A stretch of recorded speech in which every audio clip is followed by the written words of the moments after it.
Madness Podcast! The best of the underground! Make madness your ritual!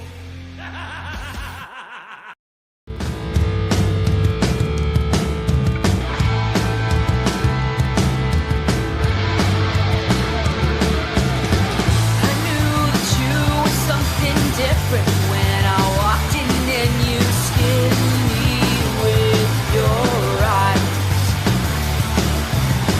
I'm getting bored with safety, burn the flowers and scream at me, babe. Please don't be nice.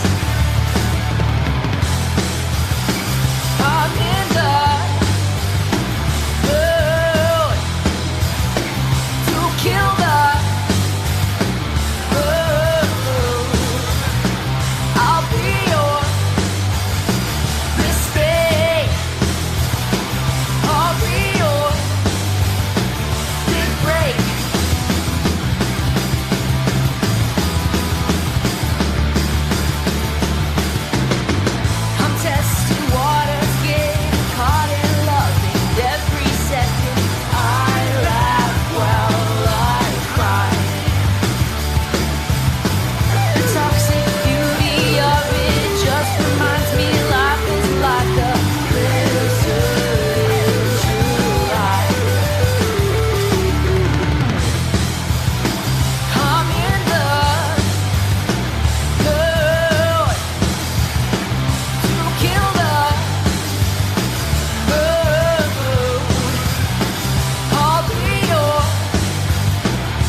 It's Friday, we're just hanging out, doing a thing. And thanks for joining us. Do me a favor, check out Lowbrow Saints Tattoo Collector, 3456 Minnehaha Avenue, Minneapolis, Minnesota. Contact them, availability via Instagram.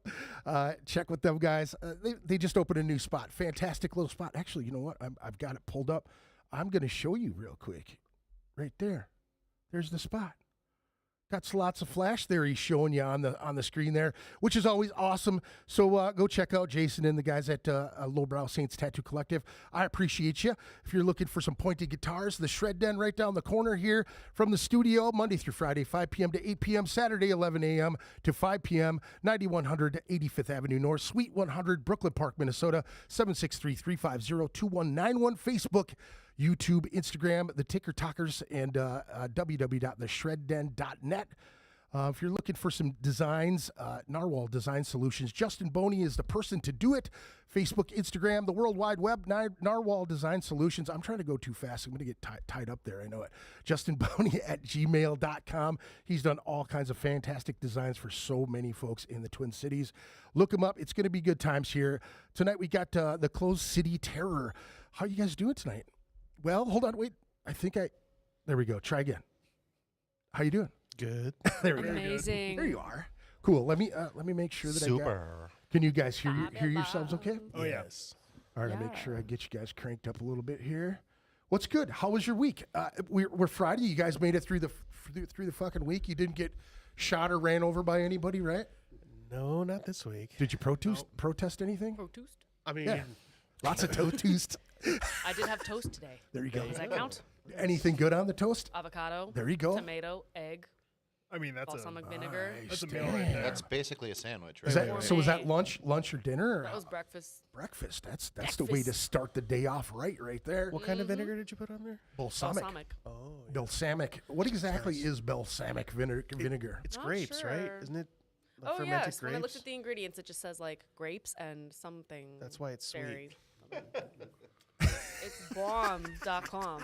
Say that. I mean, vinegar is just rotten wine. Or Right. oxidized Delicious. wine. That doesn't have alcohol in it. It's right? just That oxidized, yeah, yeah. oxidized. Don't take this Absolutely. from It's rusty wine. I wanted to say thank you to those who subscribed last week and joined the solo podcast that I did. Got great feedback on that one. I wanted to say thank you very much for all that. If there You're are any welcome. bands out there, any bands out there from the Midwest that are looking to get on the RMP, hit me up and let me know what's going on. We'll try to get you on here. We're still pushing for that 1,000 mark here on YouTube. So hopefully, if you like what you saw or heard on the podcast, man, give it a subscribe and like.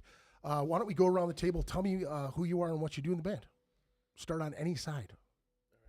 Hi, my name is Phil. Hi, Phil. I play guitar and I sing. I do backup vocals, and I'm also I like to call myself the architect. Nice. Like I shapes the songs. Chisels. You got chisels? Go. You got a good set of chisels? Yeah, sure, man. Very expensive, custom. No. protractor? You got it. I got it. That's right, I got Square? those little weights. Right. What's Freemason? I Yeah, read. It's Okay, just sure. one dull hammer that he swings all the time. that's right. Yep. And when they're looking the other way, hit them in the back of the head. No. Welcome, Phil. Thank you. Hey, my name is Patrick. I play bass in the band. As far as other roles, I'm the commish, so I'm the one to say no if something's too expensive or not. So but- are you like the final say Daddy on Warbucks. things then, or what? No, more like we went around and like we're choosing like various roles to have to make it a little easier, right? Yeah. So not everyone's doing everything. Yeah. And I had brought up like someone should just pay attention to the money, and it went around the circle, and it gets to me. And it's like, well, you should just do all the money. It's like, fuck, you- I didn't you're want to the do one that that. brought I it just up. brought it up. I didn't want to do it though. So, Yeah, that's the deal, right? You brought it up. but yeah, so that's me. Welcome. My name's Jake. Hi, and Jake. Hey, how's it going? I play drums for the band, and I also do de facto manager type stuff. I'm slowly working my way to Charles Oftenson status from Metalocalypse, just put the boots to him, medium style. He doesn't look good in a tie, though. Yeah, it's true. Sometimes I wear a tuxedo T-shirt around the house just because I can. Nice. And just, Winnie the Pooh in it in front of the wife and kids. Yeah, exactly. There's something about a nice, flashy, my colorful God. noose So we're wearing comfortable. around your neck each day. That's right. What did he say during Deadpool? You just straight shirt cocking it? That's right. He said winning the pooing. That's right. Winning the pool. Donald Duck in it, Winning man. the Just, pooing, whatever. he feels good in his That's the first tuxedo time shirt. I've heard that. Yeah, This that's is what right. you If miss feel out good, on you when we play write good. songs That's all about there you. is. That's what it is. I'm Alex. I play guitar, and with this band, I like to juggle a lot of different things to try and keep this thing moving forward. It's a lot of fun working with this group. Mostly, I help with songwriting, writing harmonies, solos, leads, and working on the social media pages, and just trying to promote our music and just throw some darts out there to anybody who wants to give it a spin and give us a listen. So Nice, man. I would like to propose a nickname for Alex. Oh, shit. Let's call him the Engine. Okay. So He thinks he can. Here we go. well, no, okay. Here's why. He said Better engine, not be not in an Thomas. Equinox. I didn't say Thomas the Tank. He's I not just said tanking. the engine, The right? little engine that could. So, I got young kids at home. I got to read this crap all the time. All the time, dude. So I picked the engine because there's a couple things you need in a band, right? And one is somebody who's always working on something new, right? He's the riffmeister in the band. He always has something. He comes with something. While I said I'm the architect, I like to shape things, but my riffs are weak as hell. So Alex I wouldn't shows go up that far. and he'll just like, okay, we're working on a new song, and he pulled out a riff 2 practices ago. It's like, oh, we need like something, like we had this cool opening thing and we had like a verse and we just need something like a chorus, right? And so he's like, well, what about this? And then he like pulls it out. It's like, yeah, I guess that'll work. Was it like the sleeve, or was it like out of a hat, or was it a back pocket? Or yeah, man. Was it one of those things where he had his pick in his hand? He went. We can't tell you. That's where the magic Ah, I comes gotcha. from. Yeah. He didn't say Out his magic Alakazam or rocks. anything, right? So Well, there was no pockets because we were Winnie the Pooh at that point. that's right. He has a fanny pack he wears, and he just zips and pulls it out. No, Nice. but yeah. So anyway, I think it's Allie's turn. Hello, I'm Allie. I am the singer and I write the lyrics for most of the songs. There are a couple songs that also lyrics are written by Jake as well as Phil here. Sorry about that. That's okay. Like, I'm always open for collaboration, right? It's a band. Yeah. So, but yeah. Perfect segue to Mistake. Tell us about the song, and it's off the self-titled, right? Your EP, self-titled EP. Yep, we only have the one EP right now, so quite easy to collect it all. Yeah. In one spot. Sure. Follow the link below down there. Yep. Collect them all. Yep, pretty Not much. for a limited time only. Yeah, unlike Pokemon, you can collect all our stuff very quickly, just one trip to Bandcamp. So Awesome. Bandcamp. Until the EMP hits, right? And There you go. Yeah, we're streaming everywhere. And then your cars are going to be Spotify. shit. well, then it's back to the caves, baby. But yeah. I think we need it, Yeah. honestly. So, Mistake was an interesting choice to do first because honestly, it was like the first real collaboration as a band. I mean, correct me if I'm wrong, guys, but Pat pulled out a riff. He was just, hey, I got this bass thing, and we like started jamming on it, and then one thing led to another, and boom, all of a sudden we had a song. So For the record, Pat, you don't sound like that. I know. Oh, hey, what's up? oh, hey guys, So here's a line I did with my thumbs. that's right. Yeah, so we had just I just met a couple of the guys here, and I was sharing the demos that they had given me with a couple buddies of mine. And one guy who's not big into music, he's a huge Taylor Swift fan. Kyle, shout out if you listen to this. But all of this is a true story. he was going off like, man, these aren't songs. These are just, this doesn't sound like shit, you know? And it's like, well, fuck you, man. Right? So actually, Mistake is the exact same chord progression as Shake It Off by Taylor Swift. Oh, So I was nice. jamming on it, and then just came with the riff and brought it to the guys. And I will say, like, I am probably the most like emo ska poppy like person in the group, and everyone shakes their head like, yeah, he's not a metal guy at all. And they entertained me We enough. still so. love you though. Nothing wrong with that. It adds No. dynamic for sure. Yeah. So they entertained it, and and I just called it Mistake out of the blue, and Allie wrote the lyrics, and the guys came up with fucking great. How'd you formulate the lyrics on this one? Well, how did I formulate the lyrics, man? I guess it just kind of comes to you when you're hearing the vibe. And when I first heard the song, it kind of just felt like, when it was all put together. Was there a working title?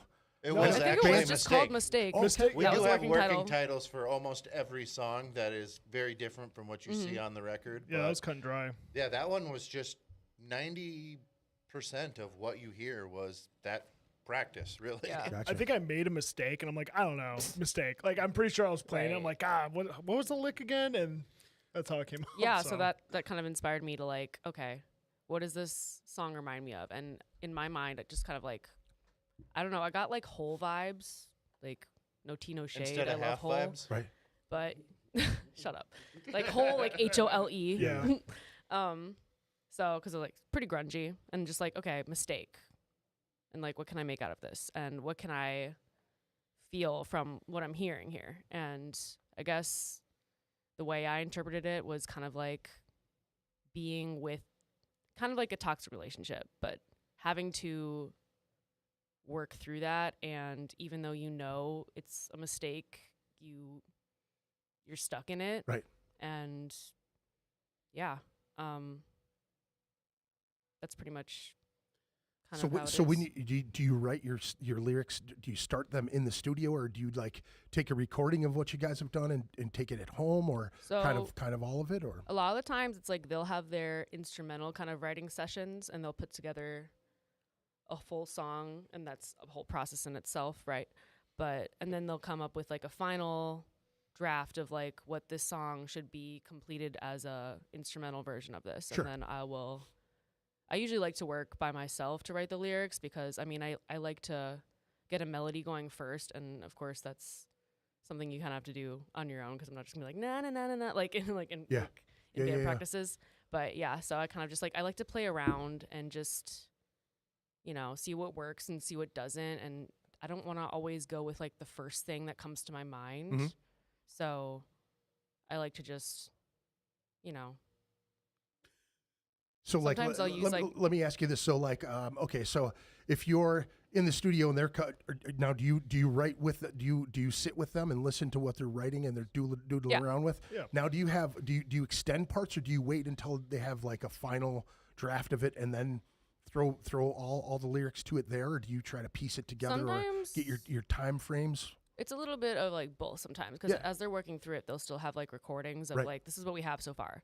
So I will like point out something like, is this supposed to be this long? Because if I'm hearing something that I could put here, this would be ideal if I could like double this verse or something, like, or vice versa, like we could shorten this a little bit or whatever. Or like, this needs something a little bit different. Sometimes I'll add a little bit of like my say of like instrumental things, but I don't, you know, want to always be like telling them what to do. You know what? Here, and if I can just interject 1 second, I'm a vocalist, so I always feel like it's difficult if we don't play the instrument, right? So we're trying to articulate our ideas to other players, you know? Mm-hmm.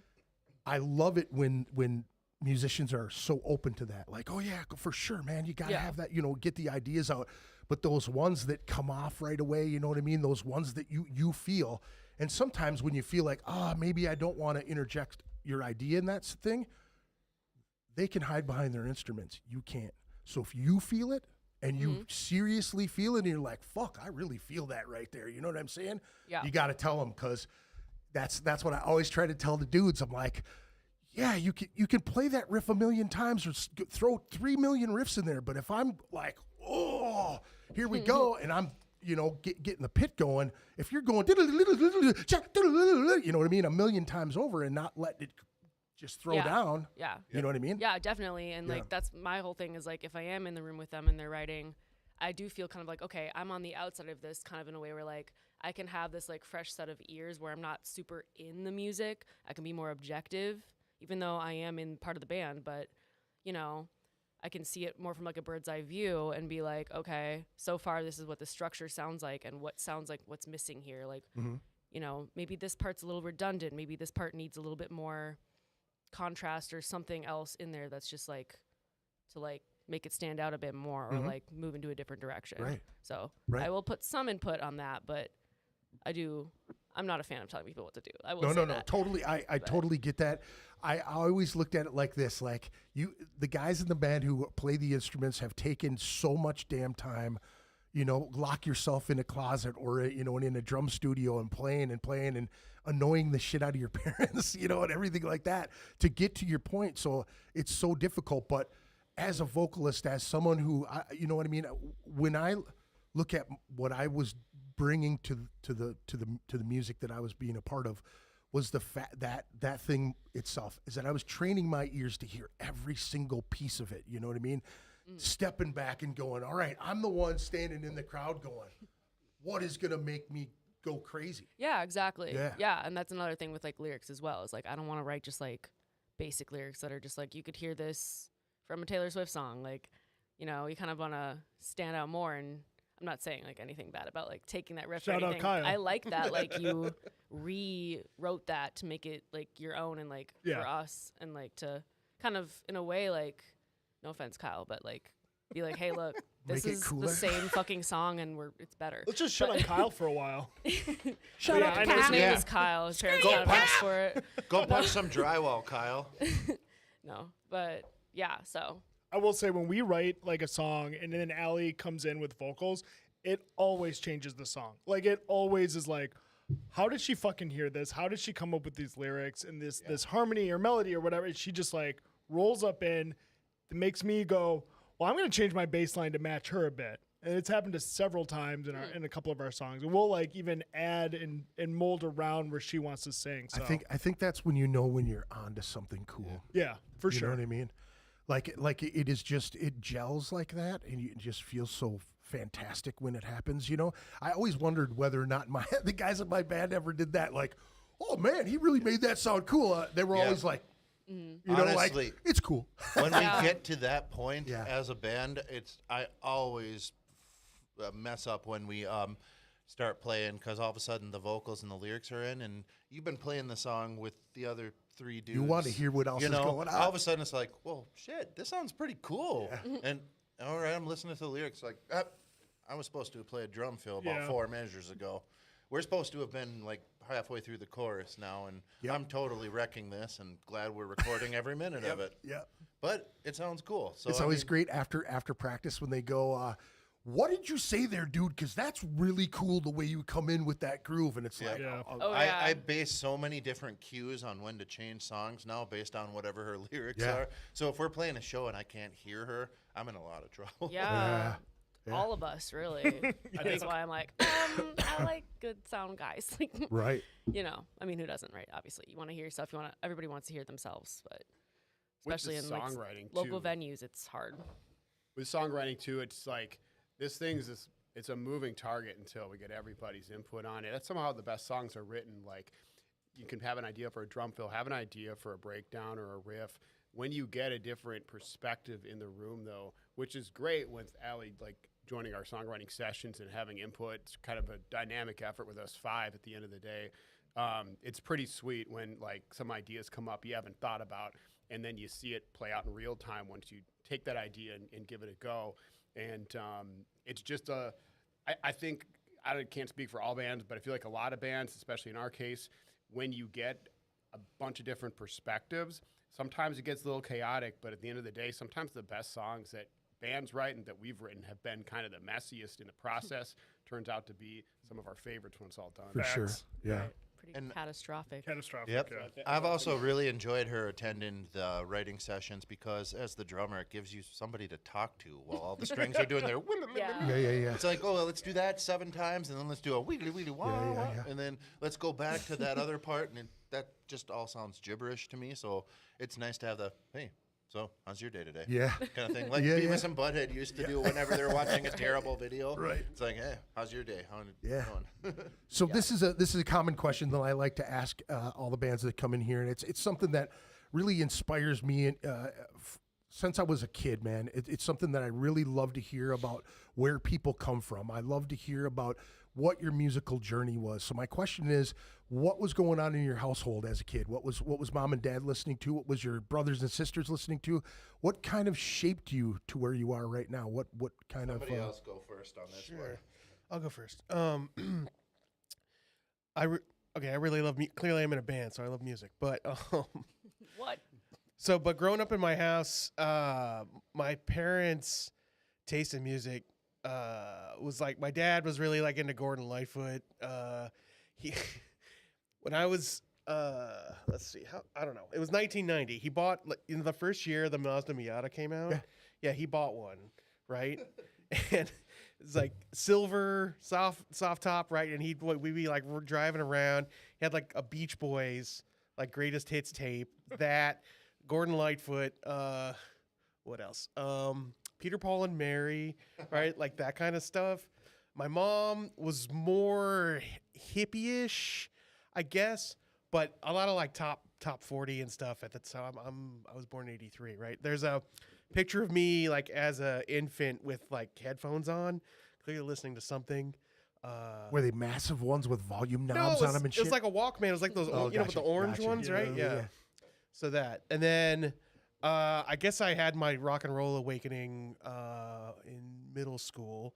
This is a very vivid memory in my mind. All right, we're out for pizza at this pizza place, and they had a jukebox, and Nirvana's "Rape Me" comes on, and I'm like tapping my foot under the table, and I was like, "What is this?" I really loved. I mean, the lyrics are not great. I understand what Kurt was going. Kurt was bit of a drama queen, Kurt. But Oh yeah. I had my Nirvana phase. I totally agree. he's like, "Oh, we're gonna call this one 'Rape Me.'" Sure, Kurt. Whatever, man. Yeah. Like, yeah, oh yeah, right. The industry is raping you, dude. Absolutely, right. Anyway, I'm tapping my foot under the table, right? And then fast forward a little bit. It's my birthday. My parents buy me like a Discman for my birthday, and they're like, "You can buy 2 CDs to go with your Discman." I was like, "Oh, okay." So they take me to. I was living in California. I was middle school, right?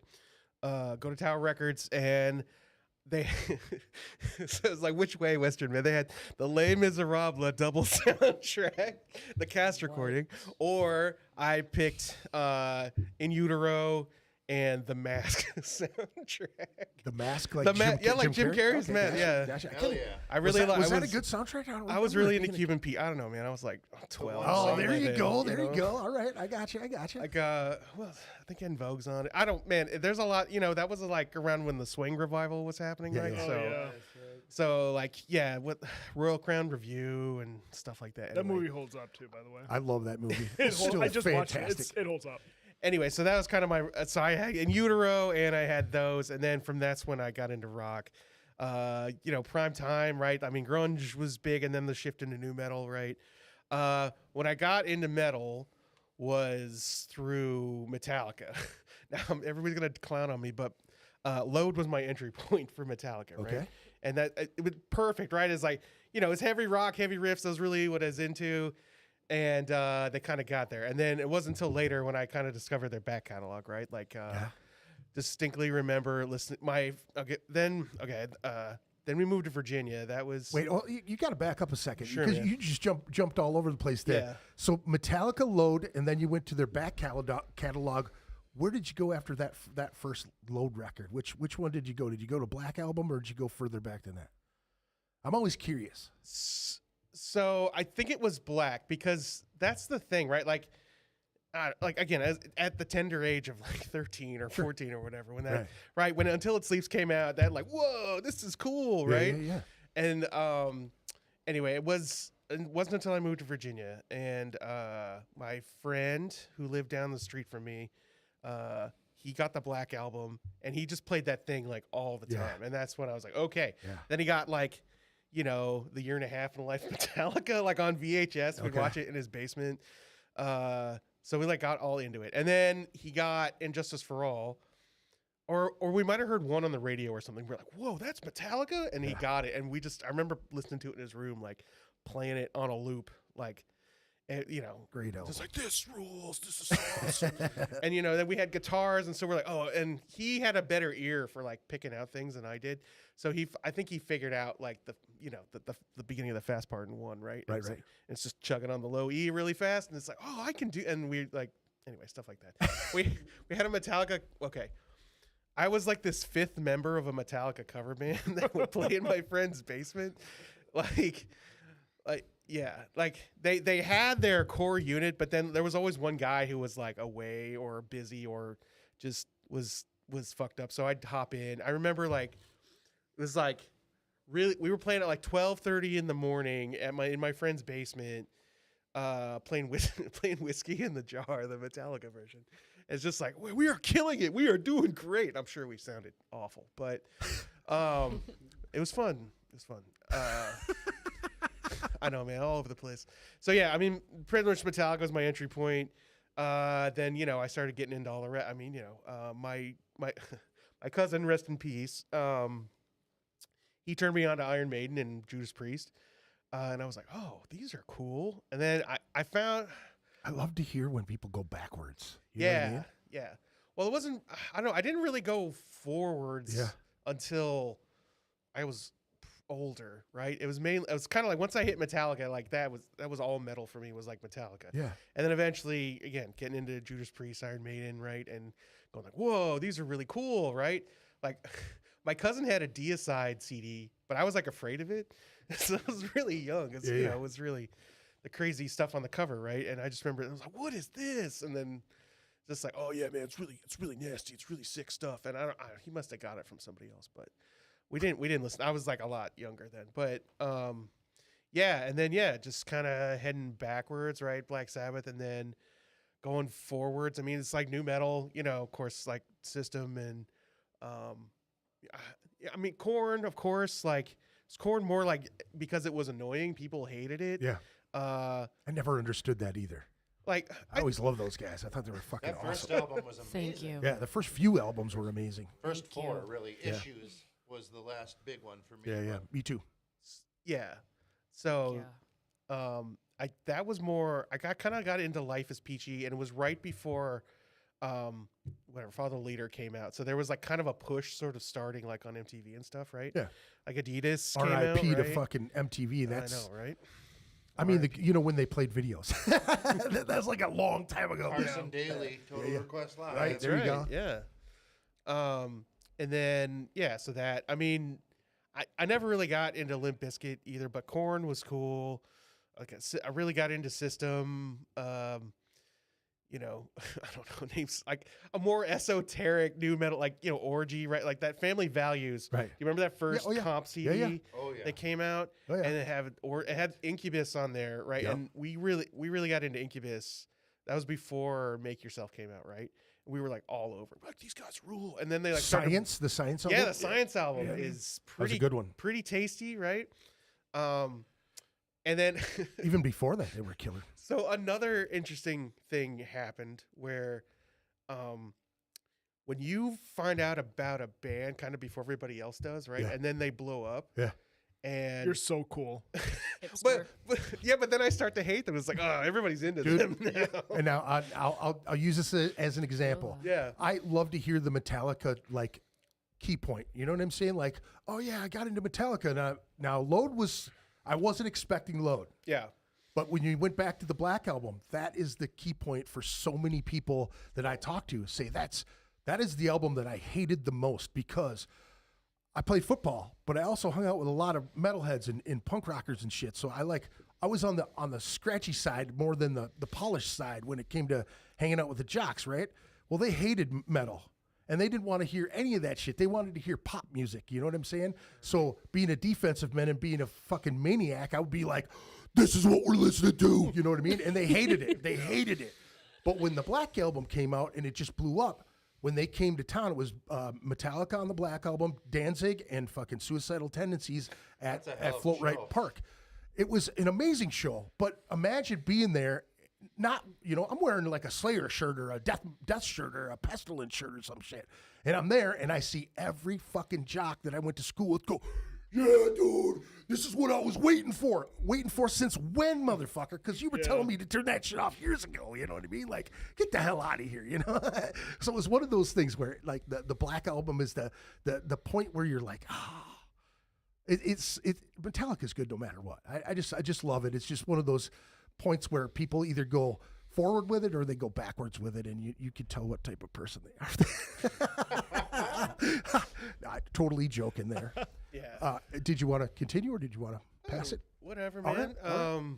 Yeah. Well, okay. There's probably a couple other keys Sure. to my sound, I guess. Right. So the other being, of course, punk. Right. I really got into like skate punk stuff, like those Epitaph comps. You know, Punkoramas. Right. So I had a buddy. yeah. You know what I'm talking about. Oh, Yeah. I had those. I had a buddy who, he was like way better. Like he had crazy Nirvana, like bootlegs and B-sides. And this crazy, like very, Gotta love those friends, man. very curated collection. Yeah. Because he had an older sister. I think she Sure. kind of like hipped him to like Nirvana and the Pixies and stuff. Right. So, Or to even be able to navigate to get some of that bootleg shit. You know what I mean? right. You'd have to have somebody showing you how to do that back then. There was a British connection too. Like his dad. Okay, so his parents were divorced, but like his dad had married a British woman or something, because there was like he would get to go to the UK. And Sure. and he got some of that stuff there. I remember him talking about that, or maybe he went to Ireland or something. Anyway, so yeah, with this guy, right? He was also the guy I joined my first band with, right? Yeah. And so he turned me on to punk. He turned me on to the Sex Pistols and Ramones and the Clash. He really loved the Clash. And then I mean, I got into like those Epitaph bands. I mean, Bad Religion. Yeah. NoFX. Rancid. Rancid was huge. We we went. Okay, this was the one after Out Came the Wolves, right? What was that? Life Won't Wait, right? Okay. So right, I guess that's another piece here. I'm not from here, right? Yeah, I'm okay. a transplant, right? Okay. Where are you from? Washington D.C. Okay. So Bad Brains. yeah, right. Bad Brains, Fugazi, Minor Threat, right? Anyway, there was a venue there called the Capitol Ballroom, which is now where the National Stadium is, right? The baseball team. Anyway, Rancid played there, and they had this giant banner. It said like hooligan, right? And Lars and Tim come out with their giant fucking mohawks. They're like orange, and the place just goes off, right? It's fucking crazy. Like, yeah, I'm not describing it, but it was very like formative experience, right? You just had to be there. Well, okay, so here's the other crazy part. The night of the concert, my parents they went to a black tie event in DC, right? And they dropped me and my friend off in front of the Capitol Ballroom in their black S-Class Mercedes and black tie, and we get out and there's all these punks, and they drop us off right at the front door so everybody sees. Stoned? Like, Get out of here, you fucking kids, rich prick. asshole. Yeah, I'm sure they wanted to stomp the shit out Fucking of poser. us. Mom dropping you off at the show, fucker. Well, when we were like 14, I was like, okay, yes, Oh yeah, dude. We would torture motherfuckers. Anytime we'd see that shit. Exactly. So just that, right? So it's this like the contrast, right, of like, gritty, grimy, and then my parents spiffed up going out, right? So like I said, that was a very formative show. I bought they used to sell like they were like Dickies work jackets, and they had a Rancid patch on it, and then they just had some guy's name on it, right? And then yeah, I bought it because I was like, this is the coolest thing I've ever. I wore it like all the time. There, And then I was Randall for the rest of my life. yeah, no, it was. I can't remember the name right now, but I wore it in. There's my senior portrait, right? There's me wearing it. So I started decorating it after. Like I got a bunch of pins, and just started decorating it with all kinds of stuff. And so that was like my punk rock jacket, right? Right.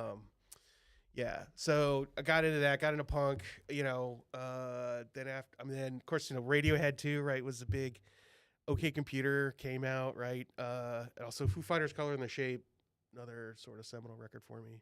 Great album. Yeah, great, right, before Dave got weird. Yeah, so that's kind of like the foundation, that, and then, of course, there's the folk stuff, and then, right, punk, and then that, 90s alternative, all the cool stuff with that, right? I mean, the Pumpkins, I can't forget the Pumpkins.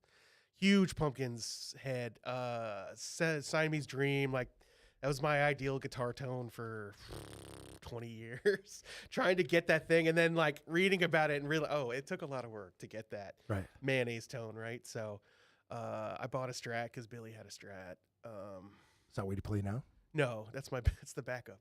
There you go. It's not the right guitar for this band. We'll get to that. We'll get to the gear shit. Sure, man. So yeah, that's kind of like the formation of that, and then getting into like indie rock in the 2000s. I mean, it was a really Strokes, of course, Stripes, and everybody loves that stuff. Block Party, really like Block Party. That first Block Party record's pretty good.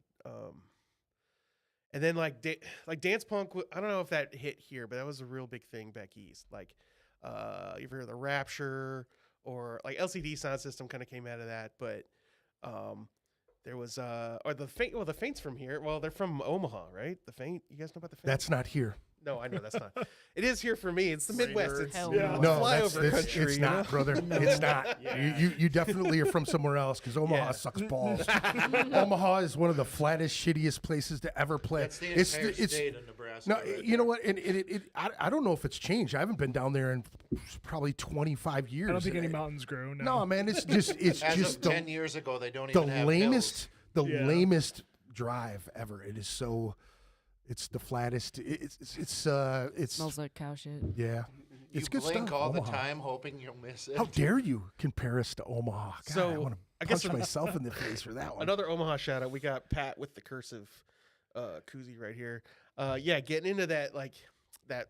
I guess that's probably second wave emo, right? Like they hit around the 2000s, like Dashboard, right? I mean, cursive, Saves the Day. Like Saves the Day is more East Coast, right? But that kind of grew out of that like New York, New Jersey hardcore scene, right? So, which is where Brand New came from. Oh yeah, Brand New, another great band. Again, the Perv frontman, but really, there's like where the Devil and God, right? What's the name of that? You remember that record? Yep, Devil and God. That record came out when I was like 24, 25, and I basically listened to it on a loop for like 3 months because it just was like, this is so good. So my girlfriend at the time hated me. He was like, oh my God, it's whiny bullshit. Yeah. Yeah. Anyway, I love music. I like it a lot. There you go. Yeah. All right. I'll hand it off. Nice. There you go. That's a hell of a fucking deal right there, buddy. You got a lot of influence. That's good shit. You covered every base on that one. I don't get to talk about it a lot. So That's we all didn't good, talk man. about hip hop yet. It's but all yeah. good. I will say I probably agree with Phil's music taste more so than anyone else. No offense to everyone else, but I know Phil and I have quite a bit of overlap. Parents-wise, my dad was a big record guy. He was a hippie ski bum in the 70s, lived in Vail, missed the 80s because he didn't have a radio that got like actual stations. So he like missed all of like the hair band stuff. So when he, growing up, it was all this like, I don't know anything about 80s rock at all. It's all 70s rock. So grew up with a lot of Led Zeppelin, Grateful Dead, Cat Stevens, a bit of folk. Spirit is like a deep dive album I just was listening today, actually. But growing up, though, it was very much like you're playing an instrument. So I grew up playing trumpet and then moved to baritone. And that's probably where, like, growing up, ska became a big thing. So it's like, I like playing horns. I get horns. I like it.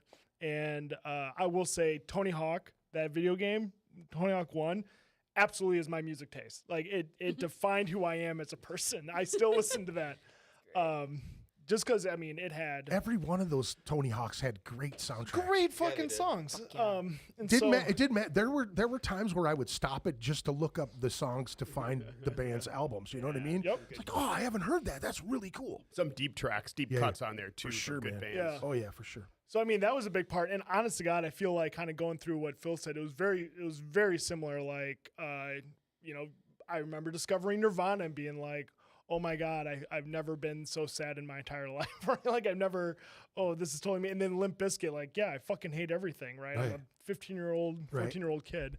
And then so I'm a bit of a transplant. I grew up in Wisconsin, but as far as like with like ska music goes, I had a buddy who introduced me to like Napster and LimeWire and was getting me like to torrent like these like weird ska bands, right? And that's probably why I never really listened to Metallica, because it was like Metallica's telling me on the TV and like fuck Napster. I'm like, oh fuck those guys. Like, here I am like stealing music. I get that. Yeah, so I was like, I'd never really listened to Metallica growing up. But Wisconsin, in East Central Wisconsin, like Appleton, Oshkosh area, there was a handful of ska bands that would be playing all around, and being 15, 16, me and my buddies could drive to wherever and go see these bands. Scapleton was a music fest in Appleton at the university there, which was like a highlight of my summers growing up. I do distinctly remember being 17 and driving to Madison and drinking at the Ratskeller at the university, seeing Mustard Plug. And they're from Michigan. It was awesome. But yeah, and then really like kind of falling into it. Emo was part of it because I had a girlfriend growing up, right? And made me want to be all sad and feel the feelings. So I remember buying brand new. I had Deja and Dentu was mine. And yeah, I don't know. I feel like a lot of my music tastes have been like from like friends. Cursive, good buddy of mine, Derek, was like just playing their album. And we're like smoking weed, hanging out in college. And next thing I know, I'm like, I can't stop listening to this album. As far as like bands go, this is probably the hardest band I've been into. It's been mostly kind of like folk rock. I feel like in the Midwest, you get a lot of like easy listening jams. I was in like a dad rock band, which was super fun. I mean, Christ, never played drunk, like that drunk before at a biker rally in Tomahawk, Wisconsin, and Right. blackout, right?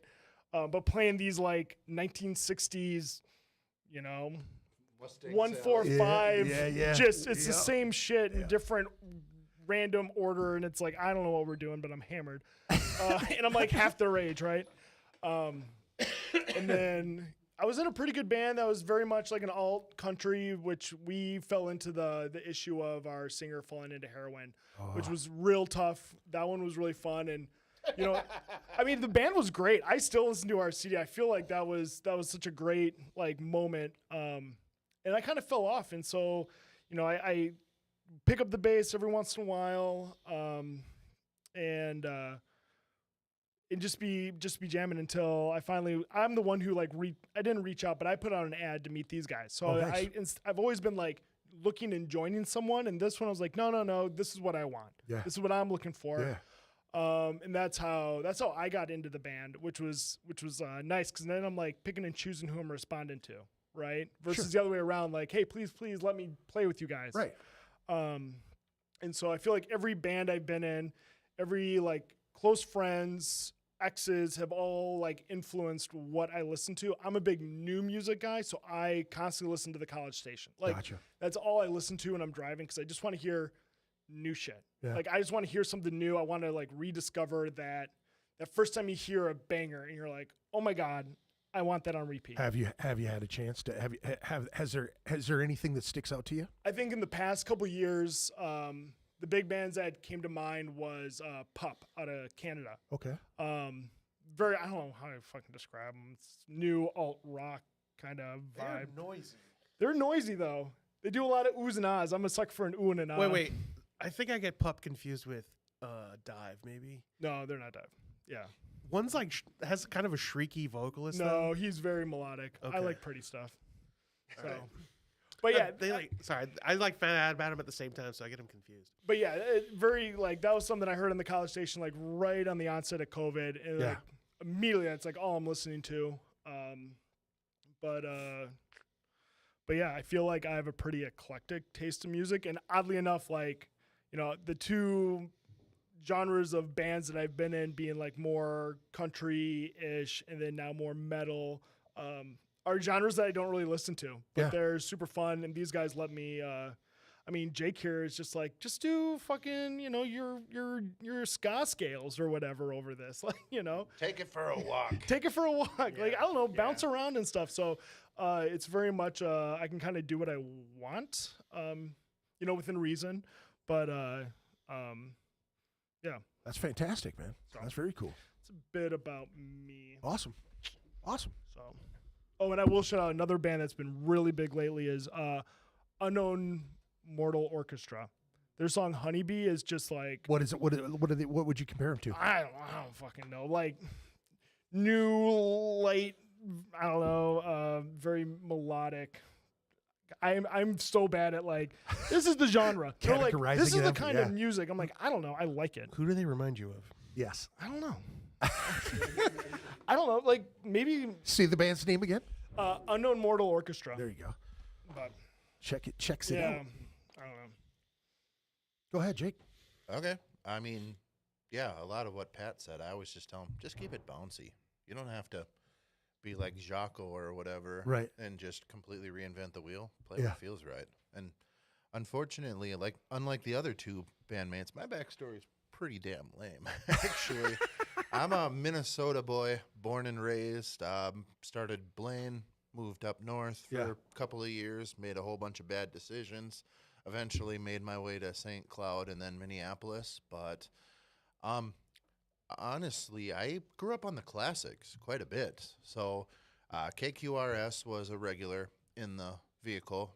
My dad especially really liked kind of the ballady stuff. Like Billy Joel and Elton John are his favorite. As far as like heavy music, kind of cuts it off at like Skinnerd type of stuff. But, And also, funny enough, when Phil was talking about it, the first CD ever my dad bought me one of like the 50 Beach Boys greatest hits compilations that Yeah. are floating out there. Yeah. We were running errands all day, and he felt bad for me. So he's like, I know you like the Beach Boys, so here you go, kid. Yeah.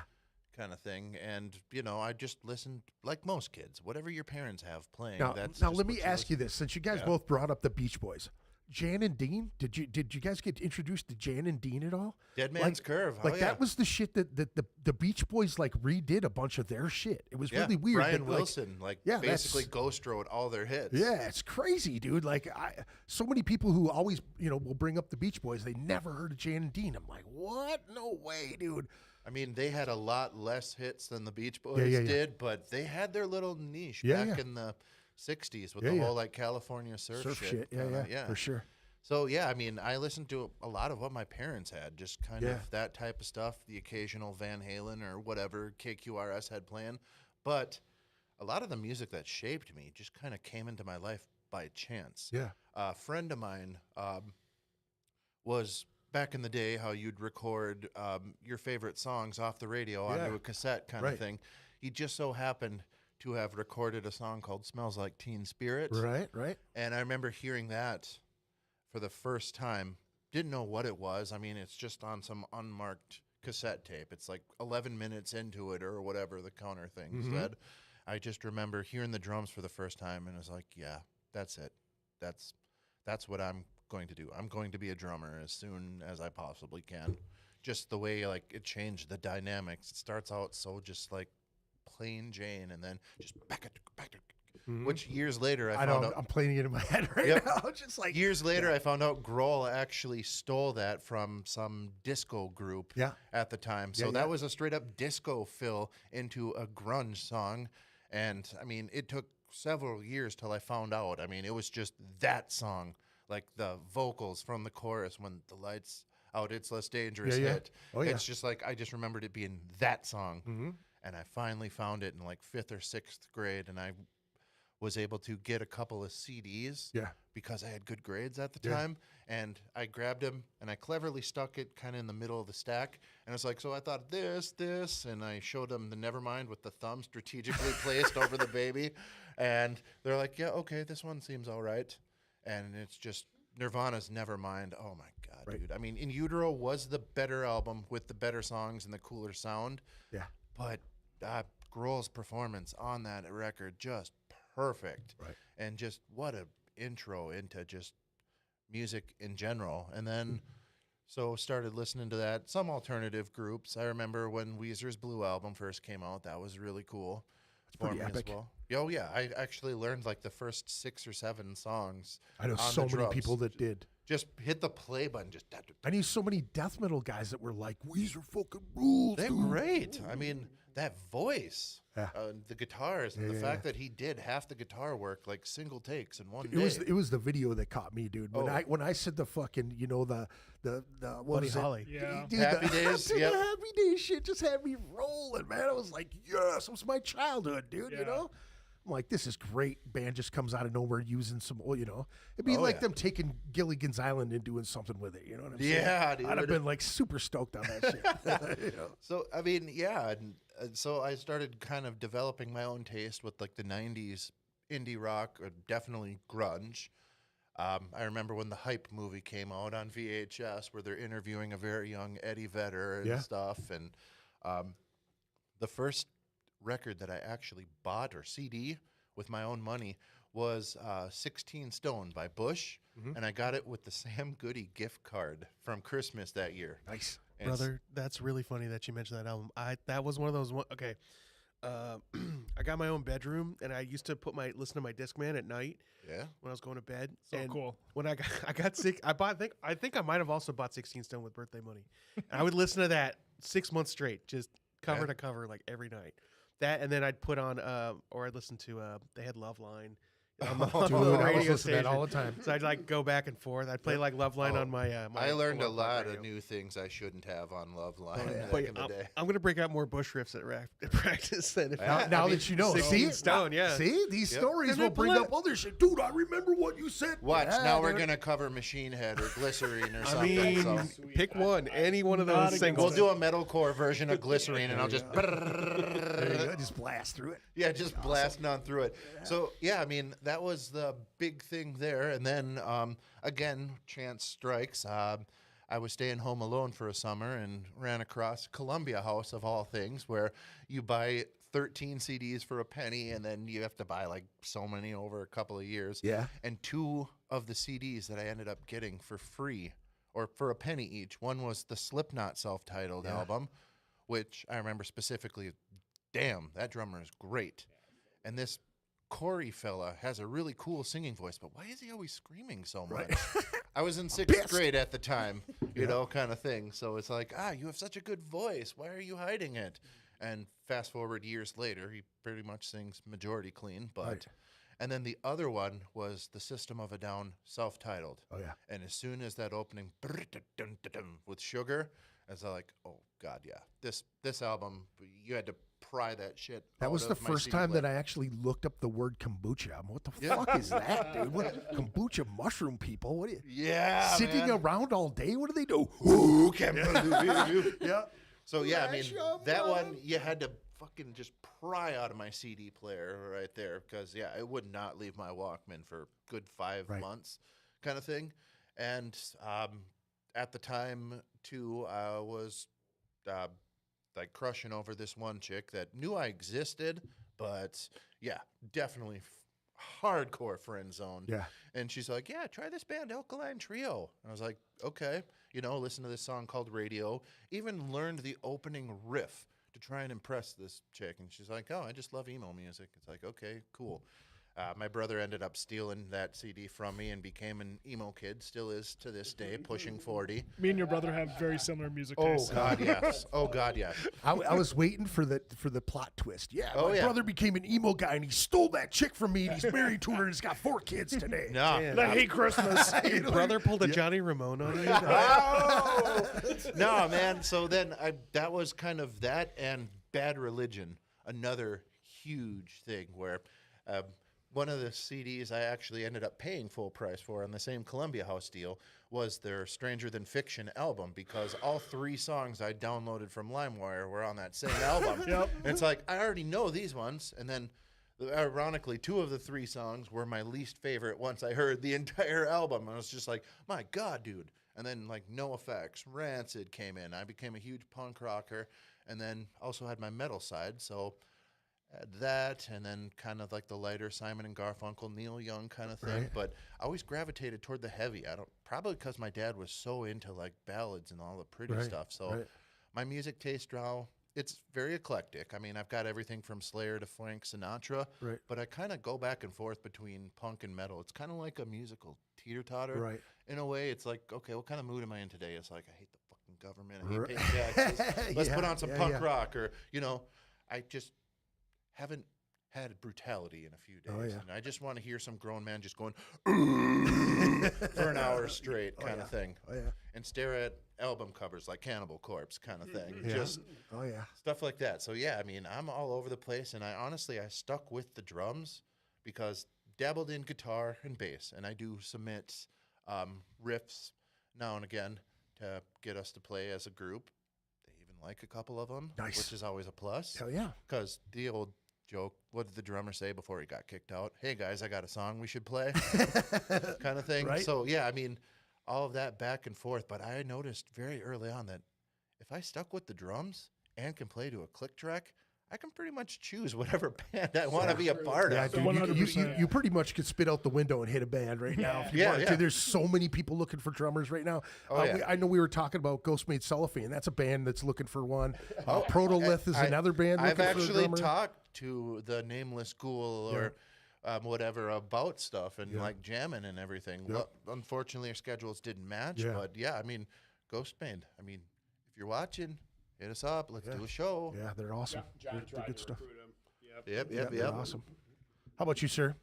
Yeah, I mean, one cool thing about this band is we do come from we overlap enough so it works, but there's a lot of different things going on with our you know, different styles and our different influences, which is pretty sweet.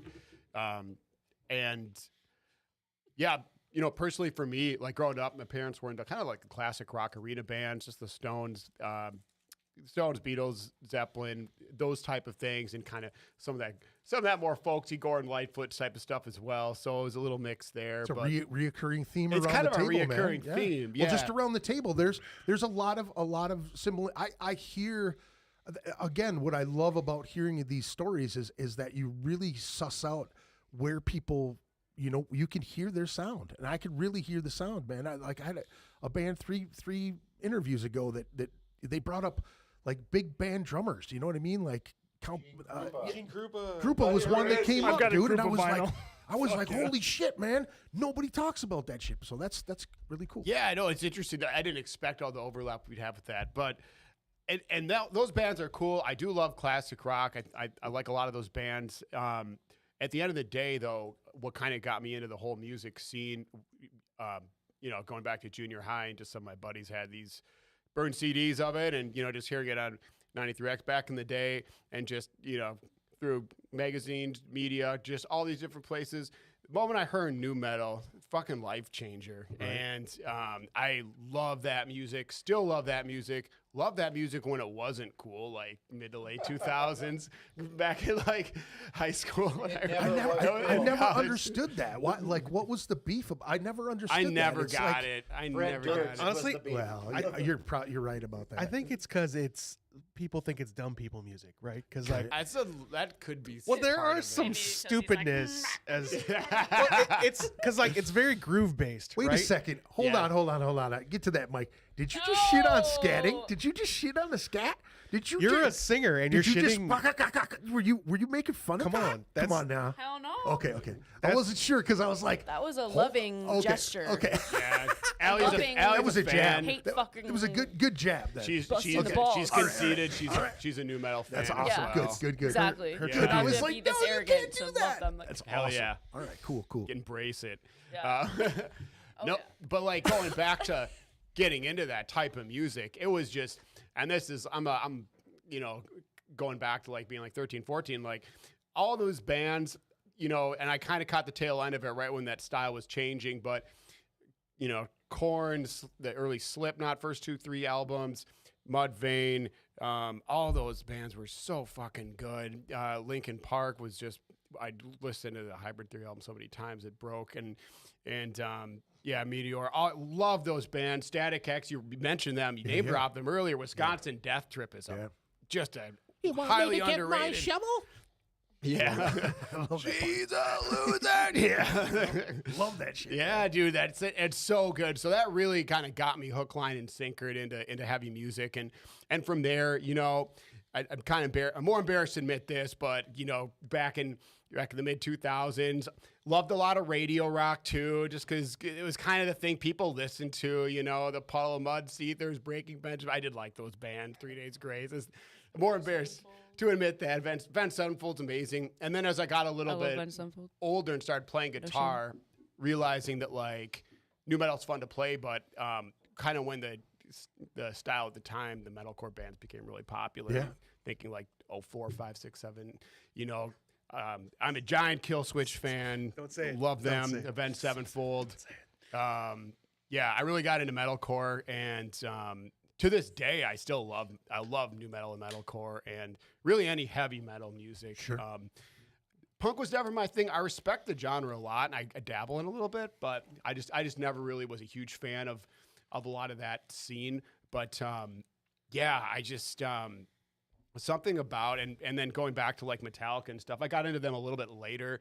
I got into like when Killswitch and Avenged Sevenfold were kind of blowing up. I got into them, and then I started to listen to Metallica and I'm a diehard Metallica fan and kind of got into them a little later. Yeah. Metallica, Megadeth, all the thrash bands, Testament, love those bands too. They seem to get harder as they've gotten older. Yeah, they Just, have. like, more brutal.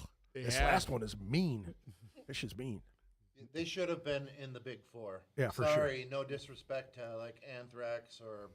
I think they're better than counterparts, Anthrax but personally. They are the leaders of the alternate You're right. big four. Right, in there you thrash go. metal. Yeah. For sure. Scott Ian gonna send a drone to your house.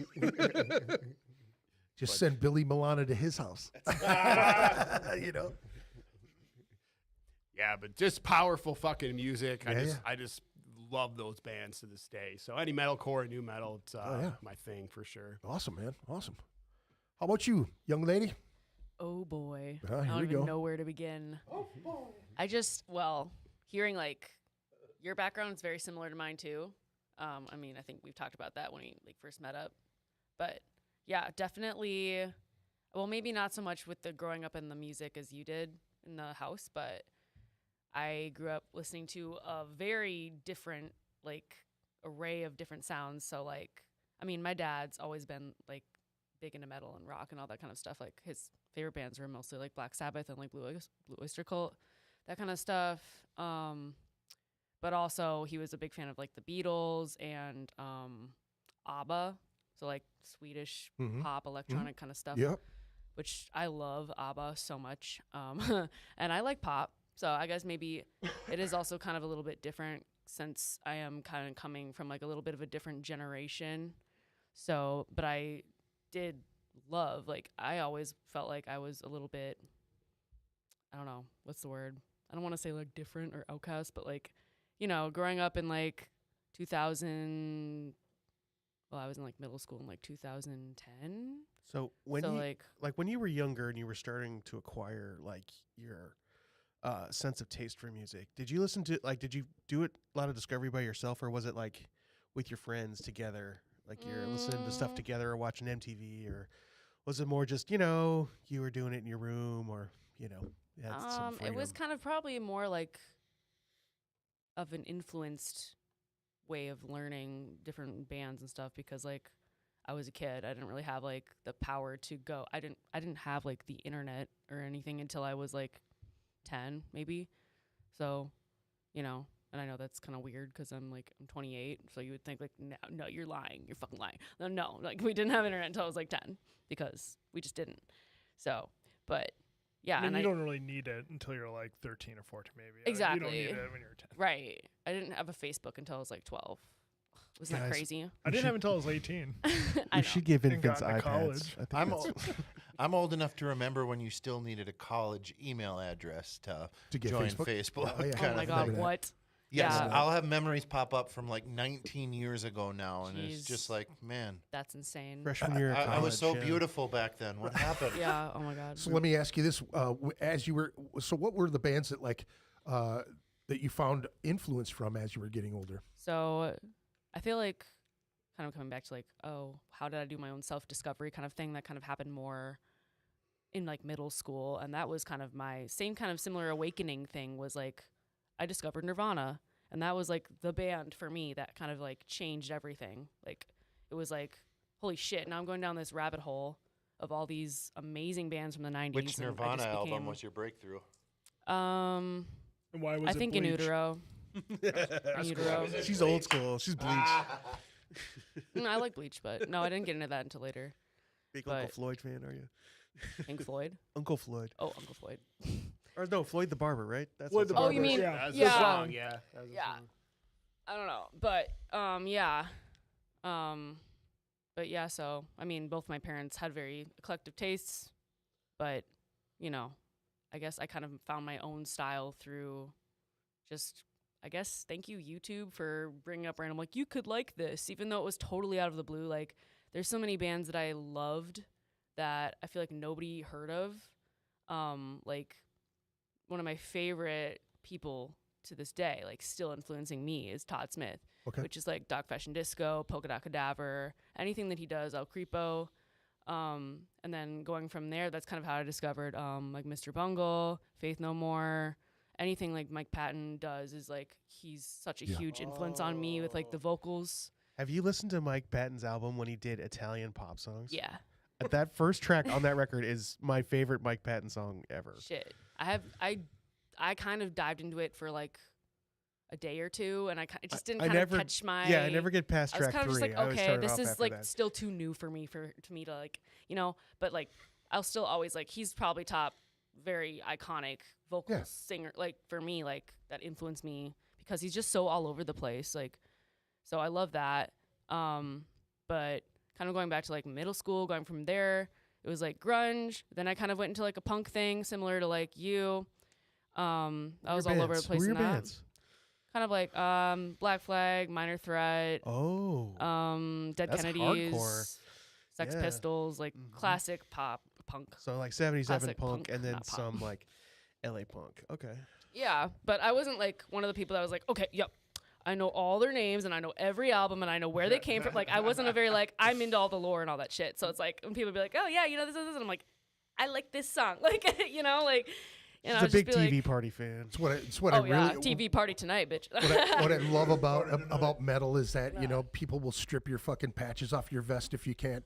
You know, Oh, I hate that. I hate it too because it's Name like 3 listen, songs. Also, I don't like Metallica. right, Sorry. you don't like Metallica? There you go. I don't. You can have a I fun. You respect can have an that opinion. you're so open about that. I mean, I Dude, think it's cool. I've I got- know. don't It's like say some it people out be like, loud. whoa, I've got she like said 10 that out friends loud. that don't Yeah, like yeah, Iron exactly. Maiden.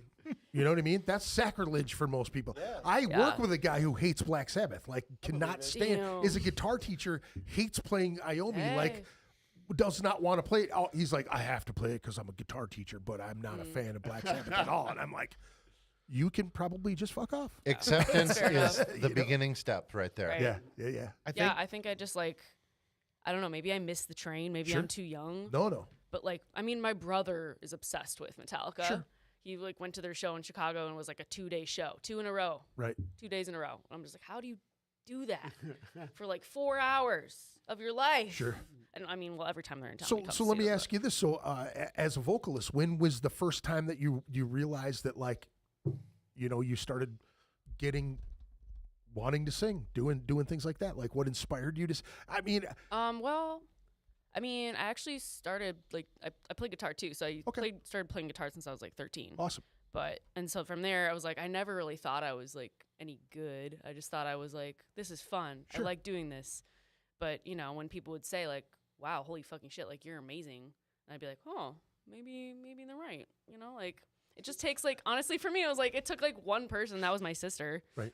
That like really, you know, kind of pushed me to keep doing it and being like, you're actually like, you could make something out of this. And Right. like, so like, that's really what did it for me to be like, shit, maybe I can do this. And like, so I started to perform more and like play guitar and just sing and like just accompanying myself doing basic shit, like rhythm guitar stuff, nothing crazy like these guys do. But I always imagine like the Wayne's World scenario when someone's like, "You're good, man. Thanks." I like to play. that's me. That's so me. I could totally see young Allie Yeah. being When we like met, out she there. was so nonchalant, and we met at karaoke. We did a karaoke for Allie's audition, and I was barely even in the band at the time, and she just went up and sang, and we're all just like, "Oh fuck, yeah, yep." I didn't even like the band or the song, but I knew within like 5 was it? seconds. It was The Black Parade by My Chemical Oh Romance. hell yeah! I remember another she- huge influence of She mine started as well. blurting out the first, like, didn't even finish the first word, and the first like line in the song. Sure. Just barely got to about my father took me to see a marching band, and I just turned over to the dudes, and I was just like, yeah, we already found our vocalist. So we kind of segue to this because this is a song. I mean, this is a question on the list here that I wanted to get to. How did you decide to add a girl vocalist? Like, is rocking with a chick as a front person? Is it rough? Is it cool? Is it? Well, here's Yeah, the guys. thing, and the reason why I Don't ask. hold back. No. This is the reason why I ask is because a lot of times it's a guy's game. You know what I'm saying? Like guys go out on the road, they do guy shit, they talk guy shit. Some chicks like Lindy Gabriel will go out and she will out rock and roll the dudes where they're like, oh yeah, She's we're trying to incredible. keep up with Lindy. Yeah. Now I've seen it. I've seen it where she'd be the one holding the egg, and there's guys going, oh no. I ain't Many have fucking around tried. her. Few have succeeded. That's what I'm saying. So, what was the deciding Not me factors at the other than Green just Jell-O being an show. awesome singer? honestly, it's my fault. No, every band except for my first band has always had a female singer. Oh, awesome. I don't know. I just kind of like them. So you knew the power of it. Well, yeah. Also, I can sing high, like very. I don't know. I don't know. I'm You sure. sing high. I can sing high. I can hit the high notes, right? Sure. And so, like, you know, a lot of my voice is kind of like I don't know. Was it baritone? Is it no? Baritone is low, right? Tenor. Yeah, I'm a tenor, Baritone's right? like medium. So, but I can hit high notes, right? Like I really love Claudio, right, from Coheed. And Oh, yeah. Cambria, right? Fuck Like, yeah, that's my you know, one metal song. I didn't really get into Geddy Lee until I was like in my 20s, but yeah. So anyway, I sort of gravitated towards female singers because I also when I would I could hit their notes when I was singing along, right? So Yeah. especially when I was younger. So I always liked, and then I always liked having a girl in the band. I don't know, it's always just better. Maybe because I never knew any like very good like male singers either. So yeah, but I don't think I biased the selection process at all. No, you but didn't. Well, mention I'll anything. just say, like, I'm just speaking for me personally. I went into this just trying to find somebody that was a chill Confident? hang, cool Yeah. to be around, talented, or at least decent. Didn't have to be like out of this world, but just somebody that could belt some stuff. You know, Not a piece of shit. not a piece of shit. Yeah, kind of the unwritten, too much of a obvious thing, diva. right? Yeah. But One, no so I wasn't assholes. like explicitly looking Can for like sing. a female singer. I was just curious who would be out there, who'd be interested, I guess, to Right. start. It just kind of just happened organically that she just happened to, want to like, Funnily enough, on Craigslist too. Yeah. That's yeah, awesome. yeah. Hey, just also, she's the only one who tried out. We didn't try out anybody. Yeah, to fill, Yeah. Yeah, yeah. honestly, I mean, yeah, I'll have a slightly different take on that whole thing here. Alex and I have played in this is our third band now. We've been playing since, I don't know, Around COVID. some summer, COVID summer, somewhere in there. Forget the exact month, doesn't really matter. And the first time was a female-fronted metalcore band. We got one EP together, and as we were trying to come up with the second one, just life happened, and just things didn't work. Then we had a second group, which was still metalcore-ish, but had kind of that like symphonic metal kind of vibe to it, minus the actual like keyboards and symphonic element kind of thing. And I mean, that group technically still exists. We've just been on a hiatus for like 2.5 years. Wait, what? Yes. You've Yeah. been Yeah. cheating on us. No, not really. I mean, y'all Like have, the divorce that y'all have everyone become can the go bottom on. bitch at this point. That's become the side piece. There. I know So you're what saying we're that's on the like. bottom? What the fuck? Yeah. Nah, You're my bottom bitch. Do you know what know, I'm saying? You don't know pimp talk clearly because Right. he's saying you're We're the our real bottom- deal. Yeah, We're Yeah. the bottom you're bitches. holding it Oh. down. That's your number one Yeah. bitch. I Your see. Bottom bitch, bitch. complimentary, Yes, right? yes, Okay, that's okay. the- I mean, I don't know if I consider that Honest- band still active. honestly, I mean, the way the whole group came together here was the fact that the previous group Alex and I were playing in just kind of went on a hiatus kind of thing. Just we all had like young kids, families, stuff like that, and that's right around the time I bumped into Phil. Yeah. Actually, I remember putting an ad on like Facebook, like band whatever type of stuff, and all I just put down is drummer looking to start a new group or join an established one. Yeah. Original material preferred over covers, and I just said skill level somewhere between John Bonham and Marky Ramone. There you go. And then I just listed like half a dozen bands. Anything from like Kill Switch to Pink Floyd to the Ramones, kind of just all out there. Yeah. And yeah, Phil and I just met up, just had a couple of beers at a bar one time. Just, it's like, holy shit, this dude's a bigger music geek than I am. Fucking challenge accepted. Let's jam, dude. And we did. Originally, we were going to become a freaking dad rock kind of punk band themed. Right. Mm-hmm. Yeah. So here was the deal, right? I had the vision. Okay. It was like Architect. we're all gonna exactly right. We were gonna all dress kind of like Hank Hill, or It was going to be a His dad rock jeans. We're themed gonna wear punk those band. white New Oh. Balances, right? could And still we're gonna do wear this. Oakley dokley, ratty man. flannels and holy Have you seen t-shirts. Oakley and, Dokley? and we Oh, all yeah. drink like Pabst or Hams or whatever, right? We're just Yeah. dads out there, and we're the tightest fucking cover What's changed? punk band you've ever Yeah, heard, right? I mean- we're hitting the fucking bad religion harmonies, right? We're hitting all the shit. We're doing the stops. We're doing the crazy things. Yeah. We were gonna be cool as shit, but we just look like a bunch of schlubby ass dads, right? That was the original pitch. Yep. And we were going to be basically the whole theme was going to be Ramon style music that Hank Hill wrote the lyrics to. And we had the working title for the band Sweet Lady Propane. Yeah. That's right. I mean, that's a great. Yeah. Yeah. It's Oh, great- yeah, Great it's- parody band name. Oh God, yeah. And then I'd stayed in contact with Alex because, he's a nice young man and everything. So, and he's really good at playing guitar. I can show him riffs and he can take the things that I write and make it sound a lot better. Yeah. So it's just like, I'll keep in touch with him. And I'd always kind of had this open door kind of like, hey, anytime you want to jam, of course, you know where the practice space is at. Right. And So yeah, he took us up on the offer at one point. So it was me, Phil, and him just kind of jamming for a little bit, and then he mentioned something about a Craigslist ad with a bass player that said he was, and I quote, 420 friendly. Yeah. I was like, what the hell does that mean? About that 420 friendly thing. So, no, I'm cool with like people smoking weed at practice, right?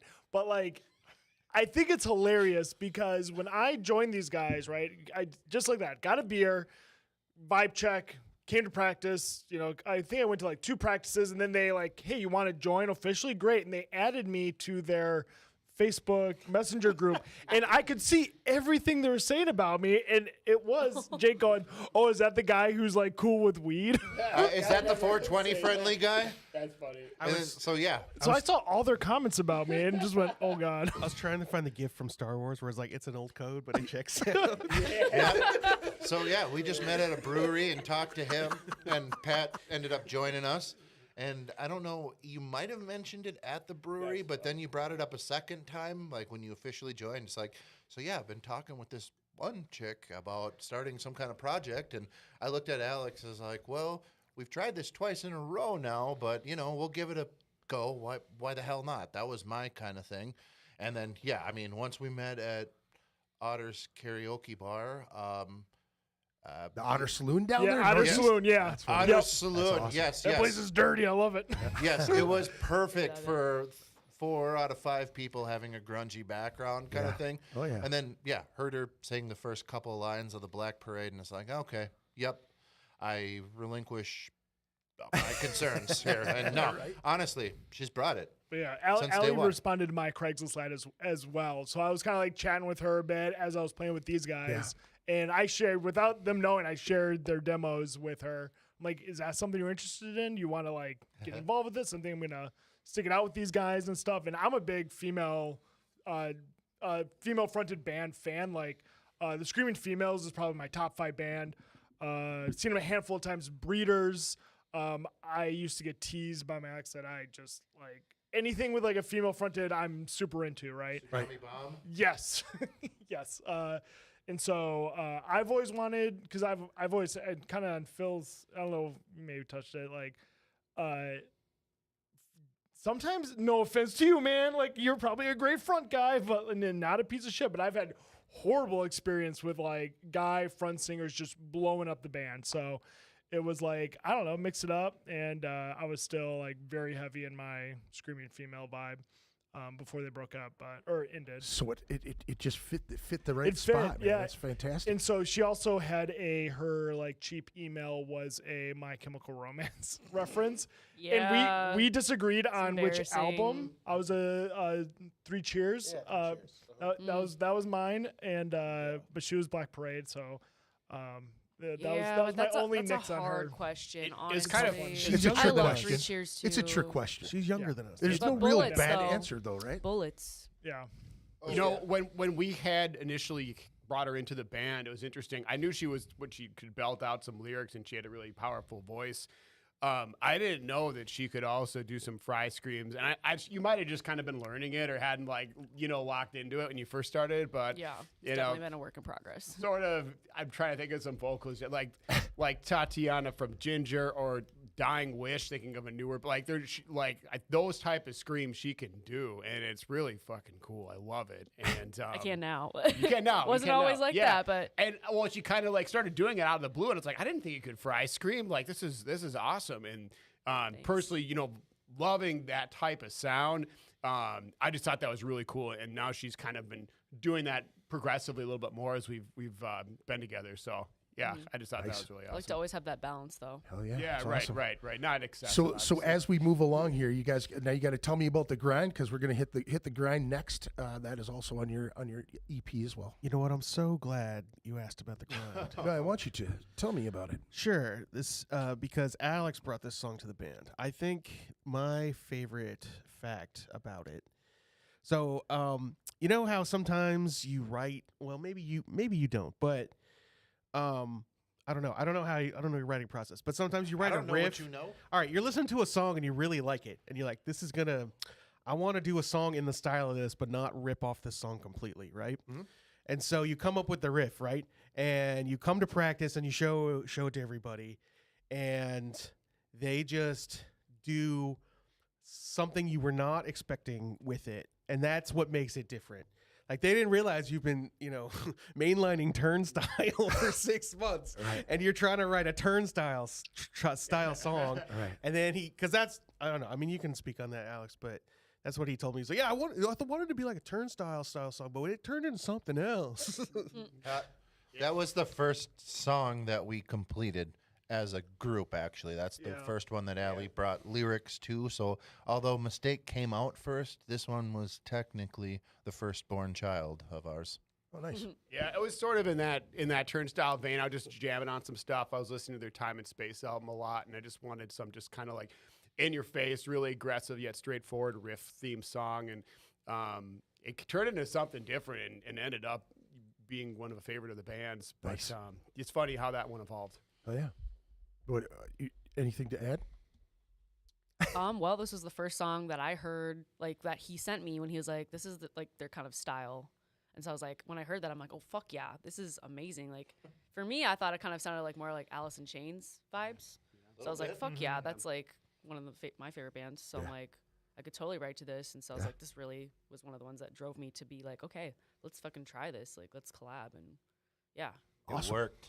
Kick Off ass, the man. Three-legged dog era, Alice in Chains. I don't know the name of that Hey. one. I like that album. We're gonna do it again. Yeah. That's a great tune, man. Yeah. That's a great tune. All right, we're going to take a listen to the grind. Stick around, folks. We'll be right back.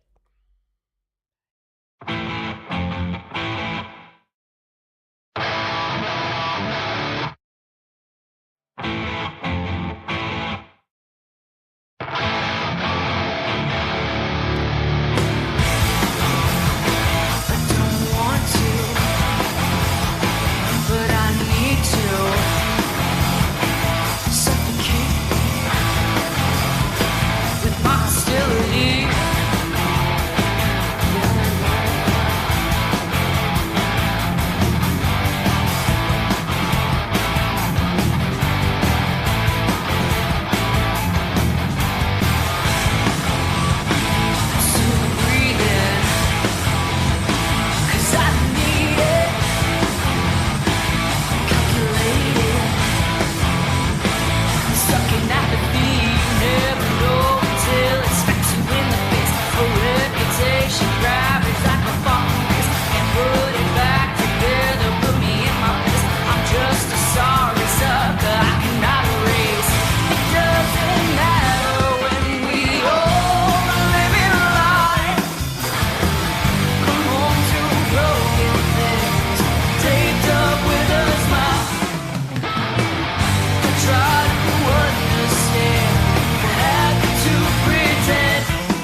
sure you scan that QR code right there. I've used these guys a couple times in the last like week and a half, talking about that exact thing, dude. My solo podcast, I brought you guys up a couple times. That particular video specifically, because you did the best thing that I've seen somebody do. Now, Red Vinter sent me their videos. Obviously, Reaping Asmodeus sent me their videos. Ghost Made Cellophane sent me their videos. So many bands have videos out there. But if you don't have the budget to do a video, what do you do then? You take your album cover and you take all your information and you cycle it through something, or you make a lyric video. That is exactly what I'm talking about. That's the shit that people need to do, because here's the thing. Not everybody has the budget to do that shit. Three cheers for working on a zero budget. Yeah. But here's the thing, is if you don't put that information out there, how do you expect to succeed? Because here's the thing. You sent me 2 other videos that don't have that same information. When I saw that second one, I was like, that's what I'm talking about right there. I try to pound that into other bands' minds. I was using this thing that I say to bands all the time is the simple logo, a black and white logo of your logo, right? Just on your Facebook page, in your albums, and you just make one album with an 8x10 with your logo on it and a black and white logo. So when somebody says, hey, dude, you got a logo, and you don't have the time to do it, you say, yep, Facebook, right in the albums, go there. They have a simple logo to take, to put into Photoshop, to take it, to put on their flyers. Awesome thing to do, and there's not a lot. And Glutton for Punishment, one of the bands that I used as an example, I went right to their fucking site, and this was just happenstance, because Rob and I were talking about it just out of the blue, and I was like, yeah, I'm gonna mess with their logo because I just got my 3D printer. I'm like looking for logos to see how detailed and weird I can get them. You know what I'm saying? I'm like, I grabbed his logo and I started fucking with it in Photoshop, and I'm like, I'm not gonna bother him. I know he's super busy during the day. He's got shit during got the shred den. Yeah, exactly. So I'm like, I'll go on their Facebook, just look. And I look, and that's the same thing. Now, I really pushed that home, and it may seem really silly, and I know you've been chuckling about it the whole time I've been talking about it, because it's probably something you're like, I'm just doing it because... You're the only person to ever talk about it to me. Here's the thing: nobody's ever said anything to me about it at all. Like, I made it. I did it one night. I did it all in one night. I was just like, okay, we can talk about the logos for a second. Yeah. That was our first big fight as a band. Was the logos. It was my fault. It was your fault. So, all right, we're practicing. We're writing songs. We're like, okay, I think we want to start gigging. And I was like, okay, we need a logo, right? We need art. We need something. Yeah. Right?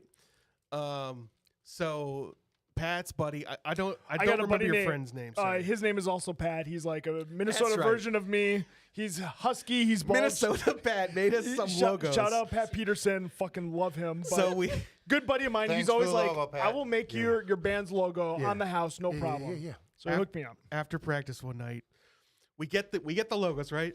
I hate all. He hates it. I hate every single one of them. They all look disgusting to me. I'm so sorry, Minnesota Pat. You're the man for doing that, but I'm sorry. I didn't like what you made, man. I'm sorry. But that's the thing about art. It's subjective, right? Yeah, 100%. Right. So then they all have a vote, and I'm outvoted, right? And I said, I'm not going to stand for that. Oh yeah. So I hit up my friend Scotty. Scotty is the man. I don't remember your last name right now, buddy, but check out his band Vinny Vegas in Baltimore. Amazing local Baltimore, like emo. It's very beautiful pianos. And Scotty's the man. He artist. I think he's doing solo thing. Anyway, I sent Scotty a message going, hey man, I'm in a new band. I need some art. Can you do it for me? And I give him some ideas of like, so we had the name picked out, right? Yeah. Like we can talk about that for a second too. It was time to name the band. Jake, I didn't like your ideas, buddy. And so I brought Closed Cities. I was like a wiki wormhole thing one night, right? You know how it happens. You go to bed and you're learning more. Well, you go to Wikipedia and you start hitting links on things, and before you know it, you end up at something you've never seen or thought about before, right? And so Closed Cities was one of them, right? It's a very interesting idea. This was, come on, it's like 2020 COVID time, right? We're all locked down. And this idea of like having a whole city that's locked down, and it wasn't pandemic. I mean, we were living in that, but also like other a closed city is a city you can't enter unless you have permission to be in. So like a really easy definition is like if you've ever been to an actual military base in the United States. Like I lived in Norfolk. I went to school there, right? And that's the home of the Atlantic Fleet for the Navy. So at one part of Norfolk, there's a giant naval base that has lots of signs like stop, turn around, unless you have a badge to be here. Like don't come, right? And people drive down there anyway because America. Right. Anyway. So yeah, so this idea of like this locked. So, but the thing about the Wikipedia is, of course, it talks about like there's cities in Russia that are closed cities where they're doing weapons development there, right? Stuff like that, right? Anyways, very interesting idea. So I like looked it up. Yeah. There was like nothing. I thought closed cities would have totally been a band, right? But I was Googling around, looked safe. I didn't find it anywhere. So I was like, I wrote that down. Anyways, come to time to name the band. And I didn't like Jake's ideas. It was all murder, death, gore stuff, right? Anyway, Jake loves horror. So I was like, how about closed cities? Because closed cities is cool. It's mysterious. It's sounds right. It sounds good, right? It doesn't sound blocky or gross. It sounds smooth, right? And it's snappy. It's 2 C's, right? So Mysterious. it's good. And then Lots of What do alliteration. you mean? and then Jake threw terror on the end of it, and I was like, okay, all right. Fine.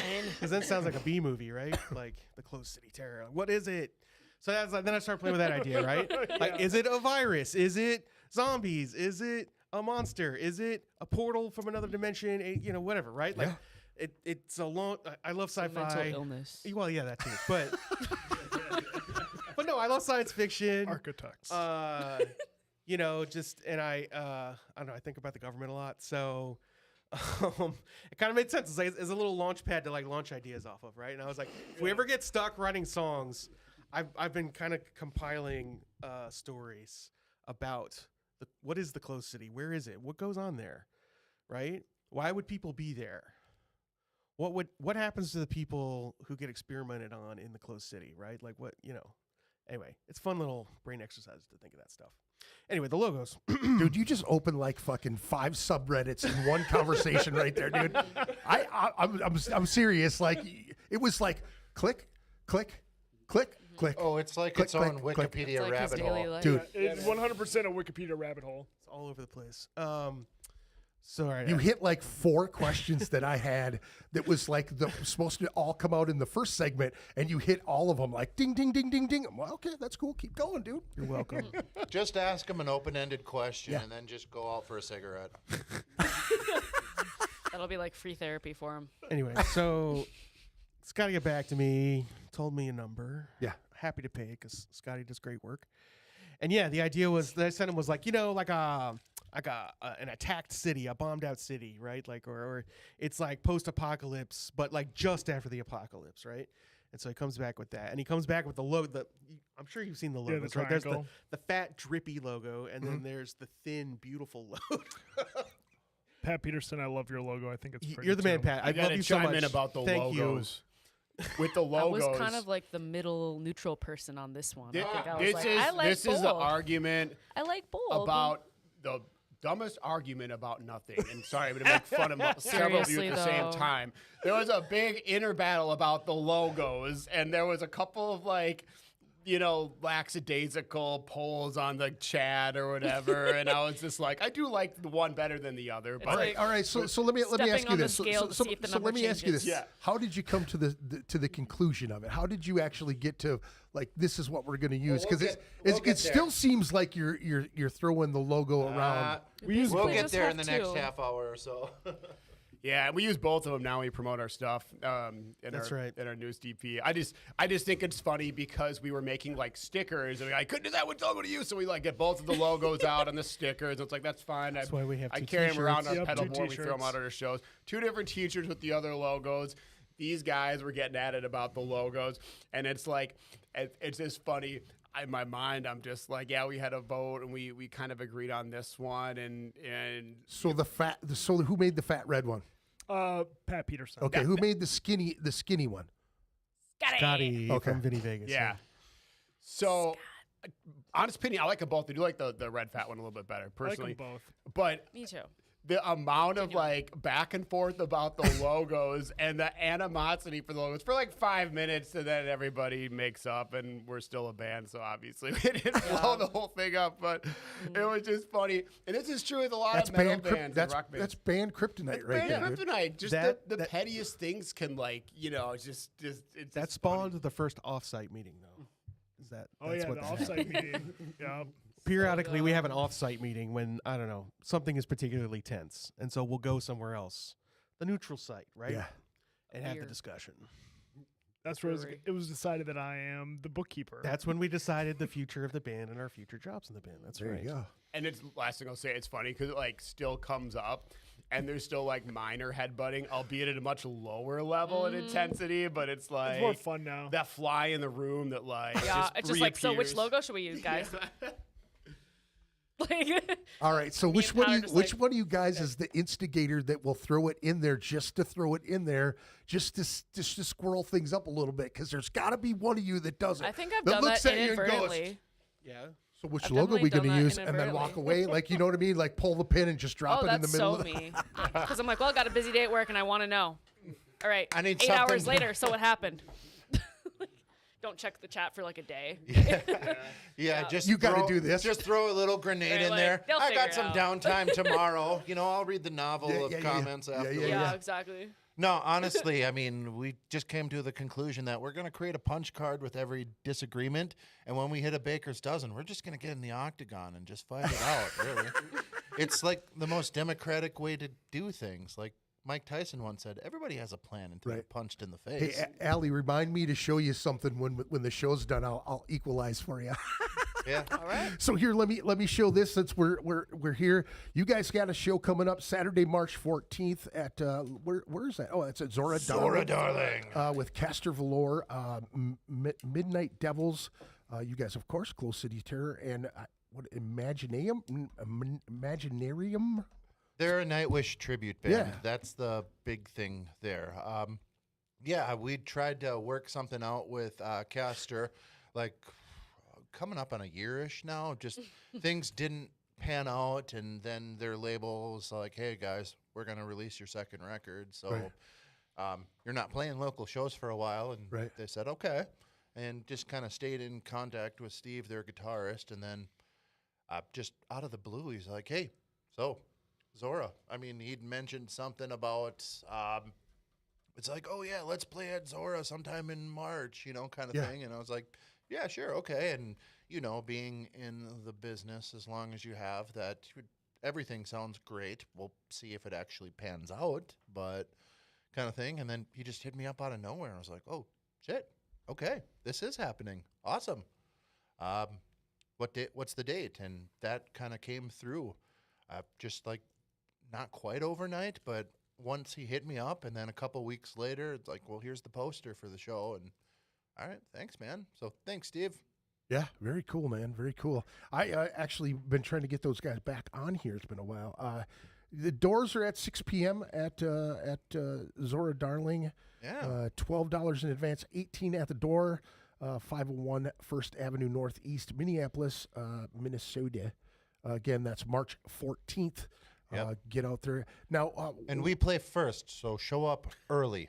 Just drop the kids off, put them to right. bed early that night, and come see the opening. I'm band. nearly 40. I want to see a show at 7 o'clock. We are the perfect Yes. band for 40-year-olds because You'll we're be done by home in 7. So time. none of my That's friends right. are gonna Nice. make it. That's right. That's fantastic. You'll be home in time Be to catch home. Jimmy I Kimmel. love that. For I think more bands should be thinking about booking early shows to get out by 10, 11 o'clock. And that's what when I was doing Skyway shows, I was trying to get everything done by midnight. And I was trying to do all Yeah. ages at every show because I was like, it's about time that we bring these kids back into this shit to try to spread it out a little We bit were more. those kids once upon a time. For sure. I agree, man. I agree. It's so long ago for me, anyways. But yeah, that's going to be a good time. Have you guys played Zhora Darling yet? Once before. Yes, we did with green jello. We played Nice. to more Familiar? inflatable pool noodles than actual people. That's a controversial gig for the band. But it's funny because as much as we were all angry about lots of things, we fucking slayed. Like I think that was probably our best set.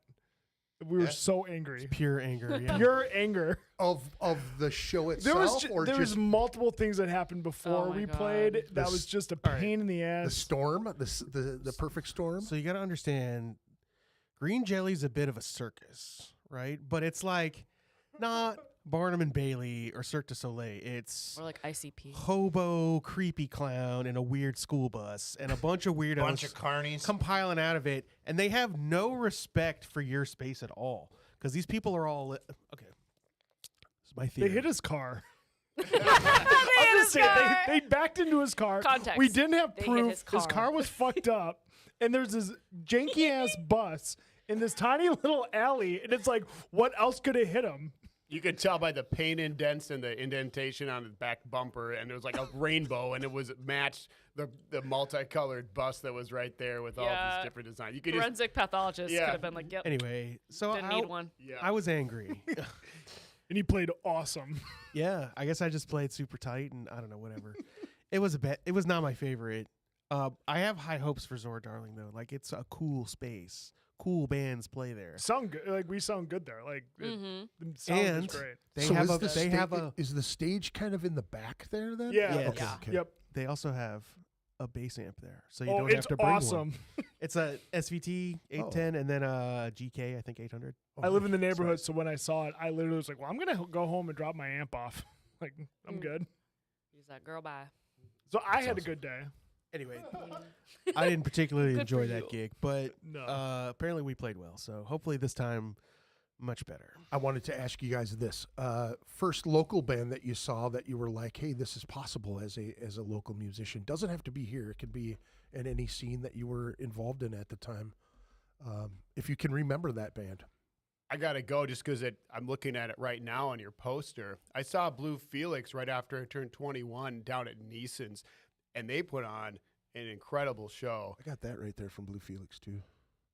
Nice. Signed drum head from those They guys. played at Neeson's? Yeah, they used to do Wait, that so all the time. Random. Yeah. They used to because they're Savage? yeah, because they're like Shit.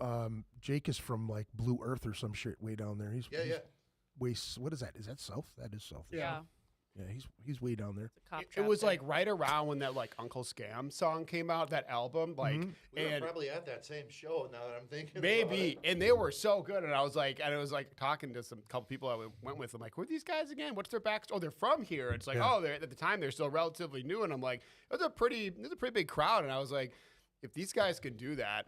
It took a long time for me to get a band going since I saw them, but it was kind of one of those moments where I'm like, that's pretty sweet that like a local band can like get this type of energy and crowd Yeah. people into it and put on this type of show. Right. And it just kind of like kicked you in the face and was like, yeah, that was sweet. That was really cool. They've had a fantastic run. They've Jake's been able to pull some fantastic lineups together, and somehow get those crazy folks cohesive, you know what I mean, and make some good runs at it, you know what I mean? He's done some good albums, man.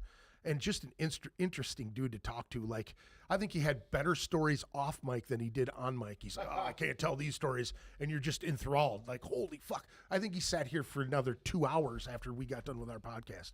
They're good people, man. They're good. I mean, Chris, with his new band, Sex Hale, Yeah, he was, Exhale, man. yeah, he was just on here not that long ago. Him and Reverend John. Okay. Yeah, good folks, man. Any other bands you guys saw locally or in your perspective scenes that you were like, yeah, that's the shit? All right. So in my town where I grew up, there was this guy who wanted to like have youth programs in the town to like, I don't know, do something with the youths. It sounds very strange when you talk about it now. You're like, wait a minute. That I was guy a might Catholic have been school a- kid. I get it. That guy might have been a Yeah. pedophile or something. I was but like, What name exactly wasn't did he want to Jeffrey, do was with it? the youth? What? His name wasn't Jeffrey Epstein, no. was it? His name, I won't say his name. yeah, but where's Chris Hansen? anyway, Subway Jared. so what he started doing though was like having local bands play at the community center in the gym, right? And they'd set up a stage, and it was at night. They turn off the lights, they like, blow up balloons and stuff. And that was my first time at like being like a real life rock show, right? And I was like, this rules. I want to do this, right? Like, and then not long after that, I joined my first band. So, but I must have been thinking about it for a while because I learned how to play guitar in 7th grade. Like, you know, in 6th grade when you're picking out the classes for 7th grade, and I was like, they have guitar. I want to do guitar. And my parents were like, what? We don't have a guitar. I got to get you. All right, fine. Right.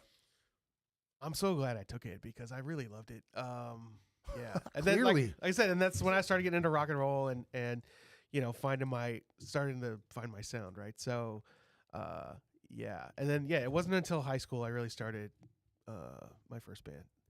Yeah. Okay, I was in drama class.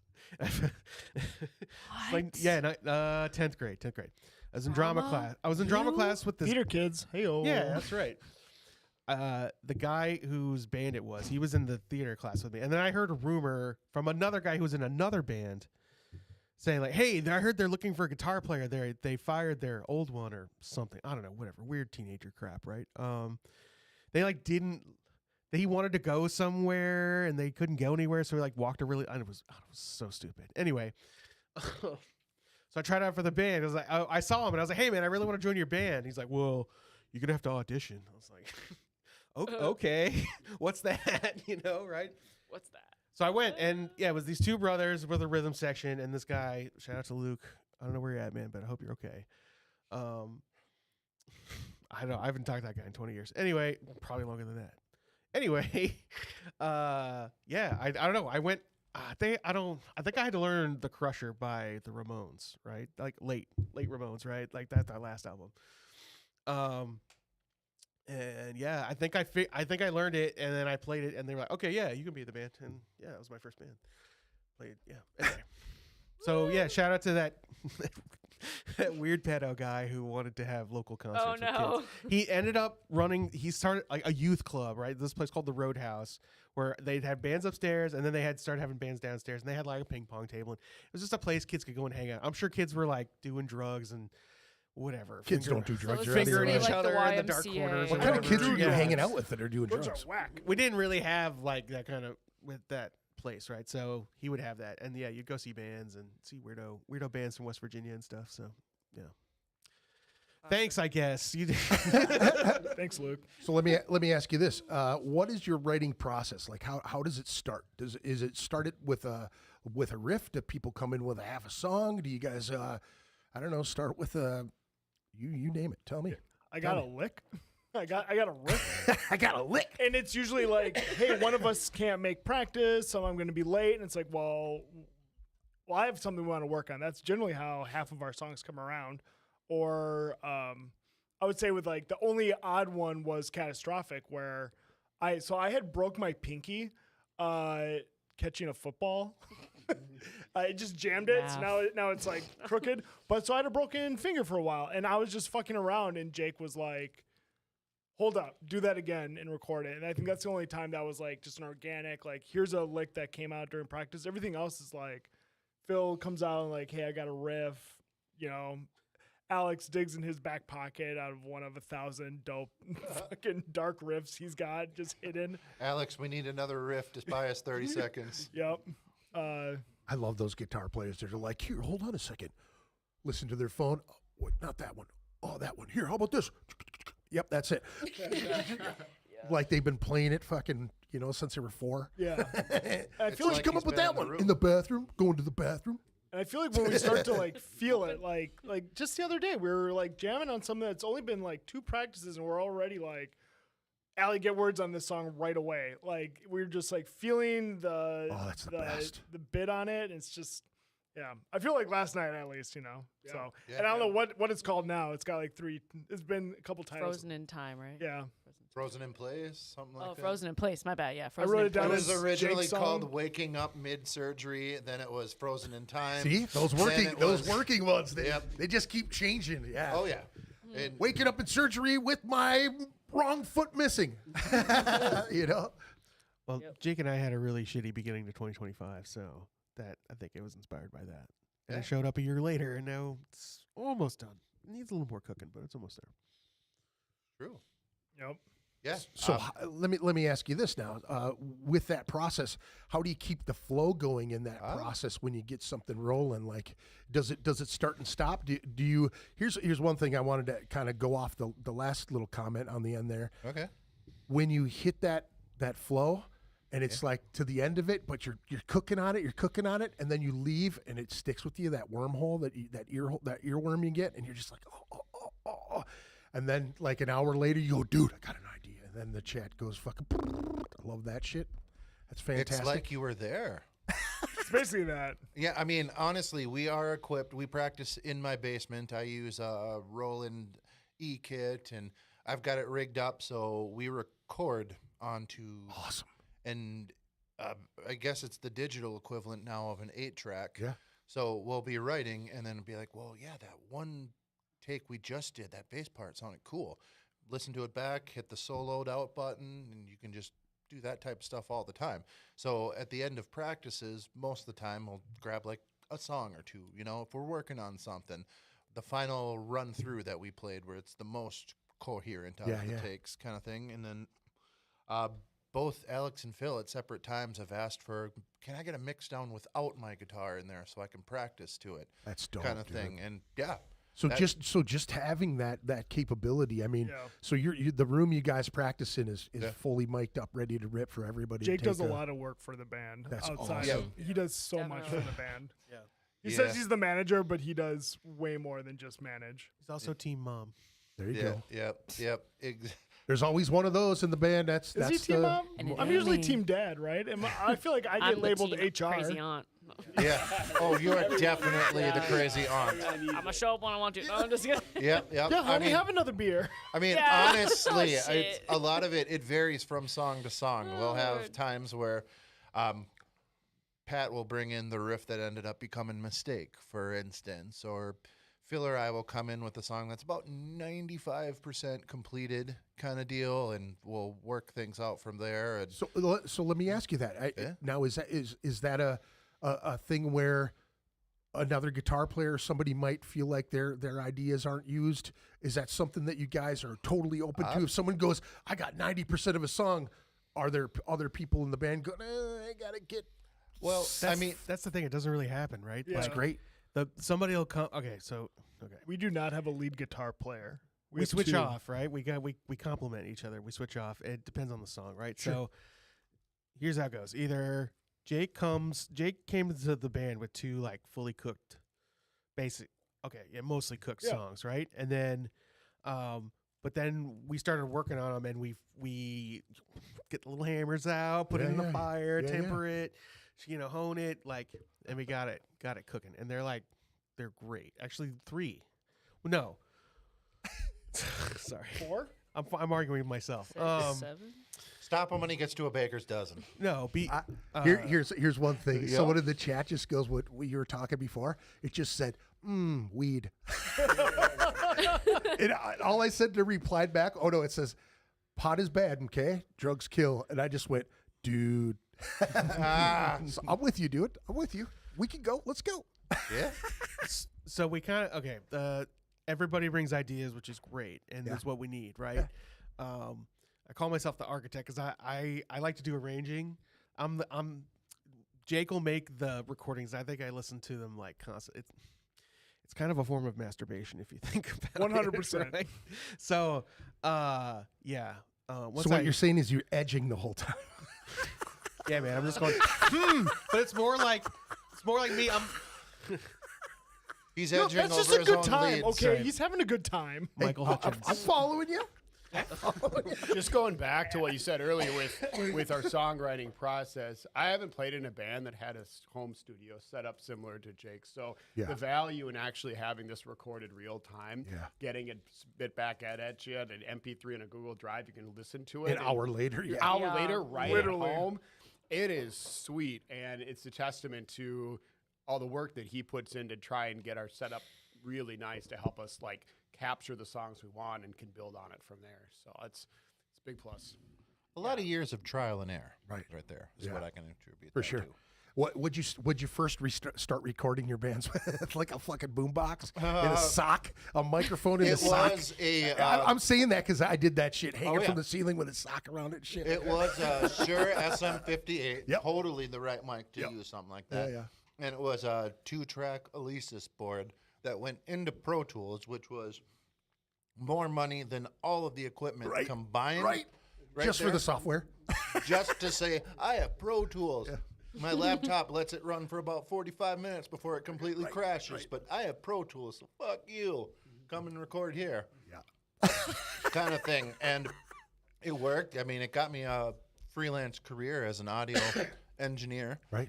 for a number of years, like 20 plus years later type of stuff. And yeah, I mean, a lot of it is just a matter of I'm actually incredibly fortunate with the individuals I'm playing with, because I've been in bands where I've had to write all the material and then teach it to people that did not know how to play at all. Like, okay, 3rd string, 4th fret, and then go to the 6th, then go to the 7th, then back Right. to 4. Right. No. What note is that, though, man? It didn't matter.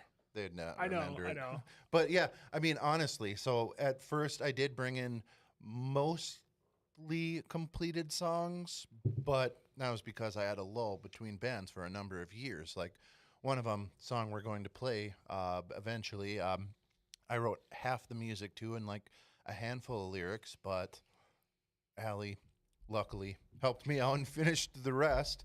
And then I had one other song that was mostly completed, but I had Alex and Phil and all of us really just kind of like add some flavor into it. I got some gaps. Now I only have to bring like a riff, maybe 2.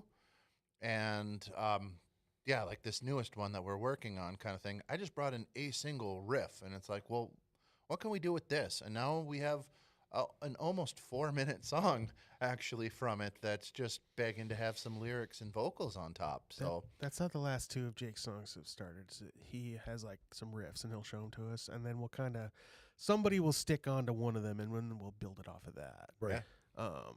Yeah, and then so I've brought a few songs to the band, but only kind of 2 have stuck around. But where I feel like my strength is coming and improving upon what other people like Grind is an Alex. Catastrophic is an example. Grind is not right. Grind is an Alex song, right? He brought that, but like I helped build it into what it is, right? We all did, no doubt, but I felt like I was like, going, we should do this here, maybe here. What about this and this? And then the whole a lot of the middle section is me. Anyway, He's sorry. not wrong. Yeah. So stuff like that, but I don't know. I feel like just me. I haven't been able to like go to the well to really pull something cool out. But I like working with other people's stuff because that's what helps inspire me, right? Like, Yeah. I'll learn how like the song we're working now. I'm trying to bring it back to Load for a second. So, okay, I was a guitar nerd, right? I got Guitar World magazine, and then like once I got into Load, I really got into Load. Like I went and found every like piece of media I could read about it, right? And nerd, yes, Tism. probably. Undiagnosed.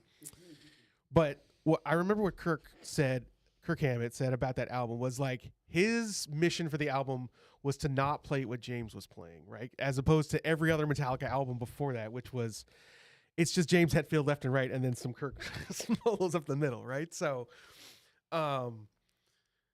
yeah. So I don't know. I kind of started like taking that philosophy in, especially for this band, right? Where I want to do stuff that is complementary but different, you know, and that way it comes to. So all right, you know that band Baroness? Mm-hmm. Yeah, John, right, from Baroness. Mm-hmm. He's a cool guy. He and I read an interview with him with another guitar player where they talked about like we don't think of the guitar as like, you know, we play they're 2 6 strings. It's a 12-string thing we're doing, right?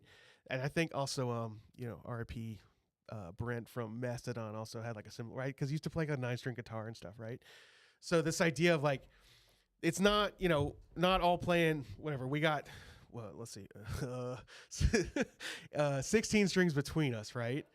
And we don't all have to play the same 3 notes. Well, we can, but what if we broke them up and did them in interesting different ways, right? And that way, when it comes together, it's kind of like one whole big thing together, right? As opposed to just all of us. Because like that's also a thing about metal is tightness, and then when everything locks in together, and if you use that as a gear, as opposed to that being the whole thing, it makes it more interesting. Because with a lot of our songs, we and a lot of metal, right, is dynamics is another. Like guys will go fucking for the floor the whole time, but the thing that makes metal cool is groove and dynamic, right? So you're going like, but then you gotta break it up going like staccato, right? And just to make it feel different, and then also like learning how to use silence creatively, right? Like we're not quite there yet. We're working on it. We can get it there. I believe we can get there, where we can stop on a dime and just a quick rest. I forgot what the Well, I question tried was. to at the end of Catastrophic, but you didn't like that. Remember? Yeah, but I didn't forget. stuff like that where you can because like with metal, like it's a lot of loud and raspy, but you got to be able to play with it, and that's what makes it more interesting, right? And you know, I mean, you heard my musical background, so you know, if we can add chorus pedals and delay pedals and have it fun and make it sound cool I'm and down trippy for and it. pretty, like I I'm like that also for Smashing that. Pumpkins Yeah. contrasty vibe too, you know.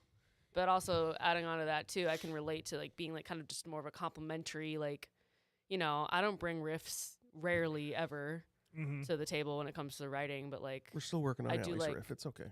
yeah, but I do appreciate being able to like Where do you pull your be hooks from? complimentary and like add on to what you guys have already tackle box? crafted and I don't know, I just like I have to sit. Shout out I definitely Chisago am like City. a person that likes to write So does by Sean. themselves. Yeah. Like I have to be kind of like have to sit there with the music and hear the music and kind of know like what the key this is in, and then like I have a keyboard. I have a little bit of like piano knowledge and whatever, of course, but it's kind of like I'll pull some notes from there and see like, oh, does this sound good here? And like, because it's like I don't want to just come out like from my mind blankly, because then I'll just hear the notes that I'm hearing already.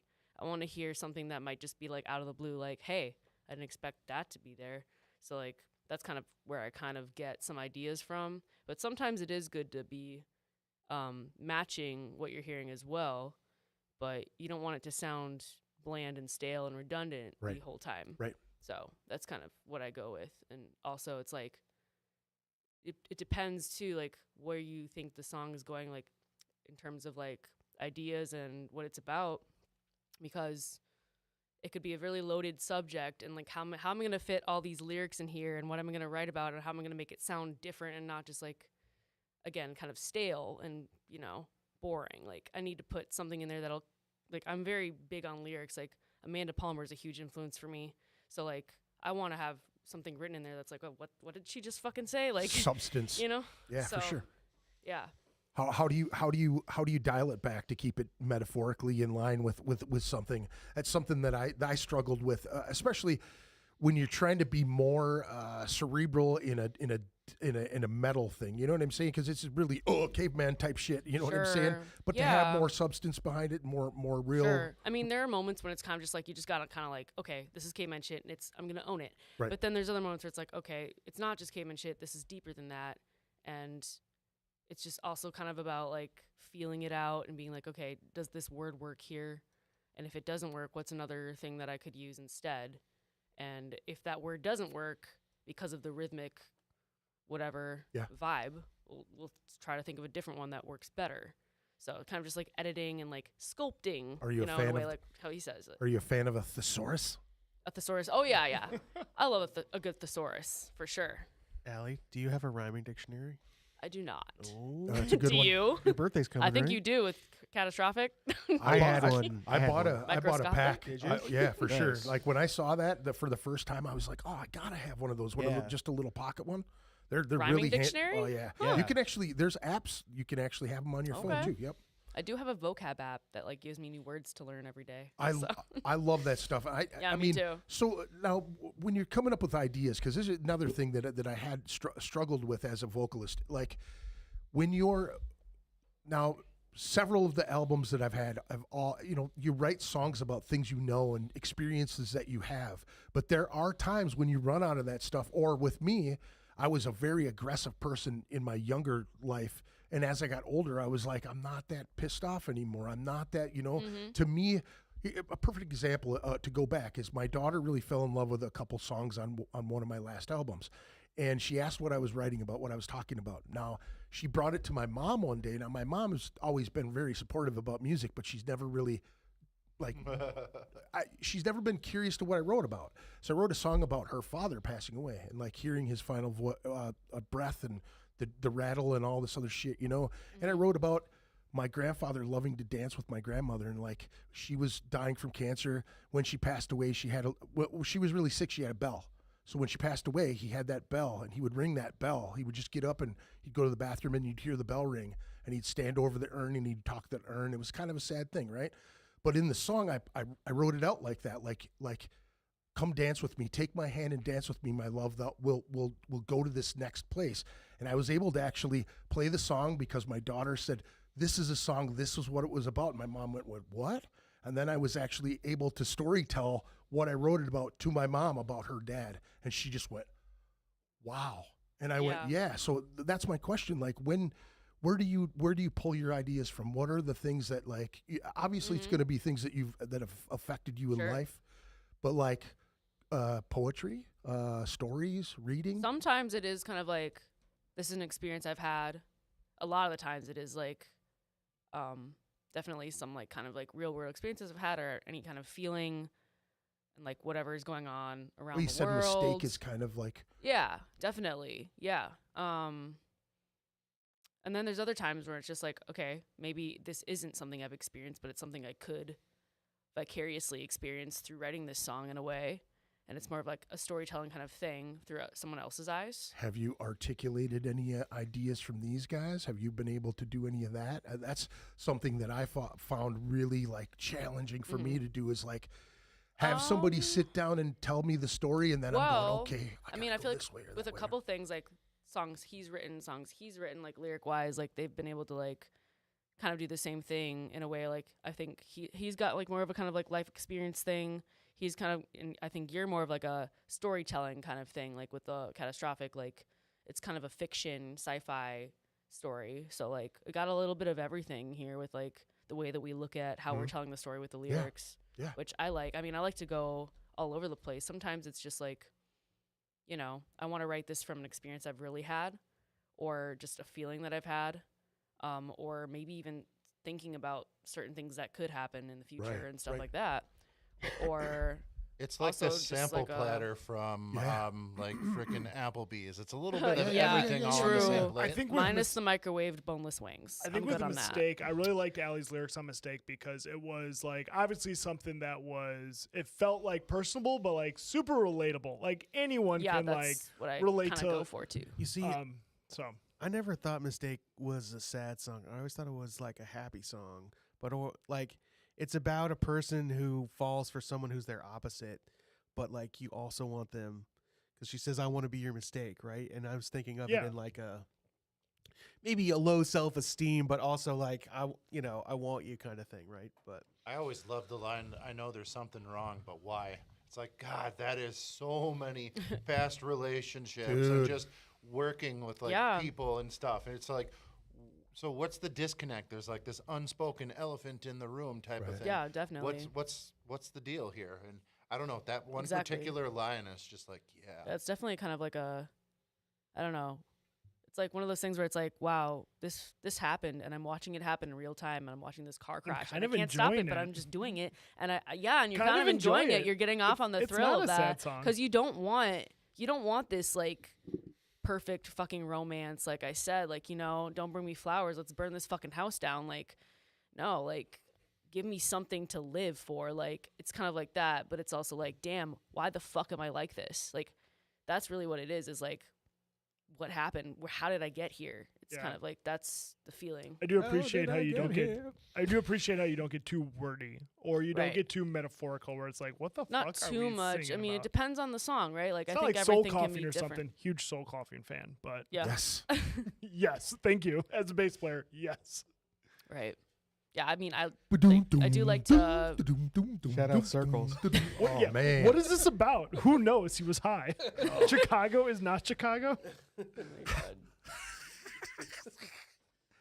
Yeah, But I appreciate you not doing that, Allie. Just making a song about nothing and be like, it's about, you know. No, there's definitely Capitalism. always something. That's very there. like Cobain-esque of you, right? Like that was his thing. Like his lyrics, they're not really supposed to make sense. They're supposed to just kind of sound cool.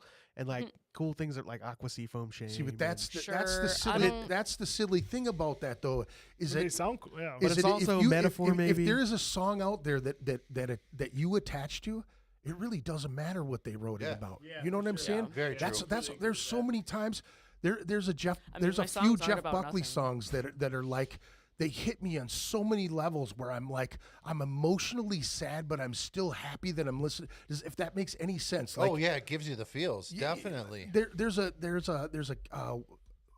William Elliott Whitmore. He's a guy that used to tour with Clutch a little bit, and he's like this solo.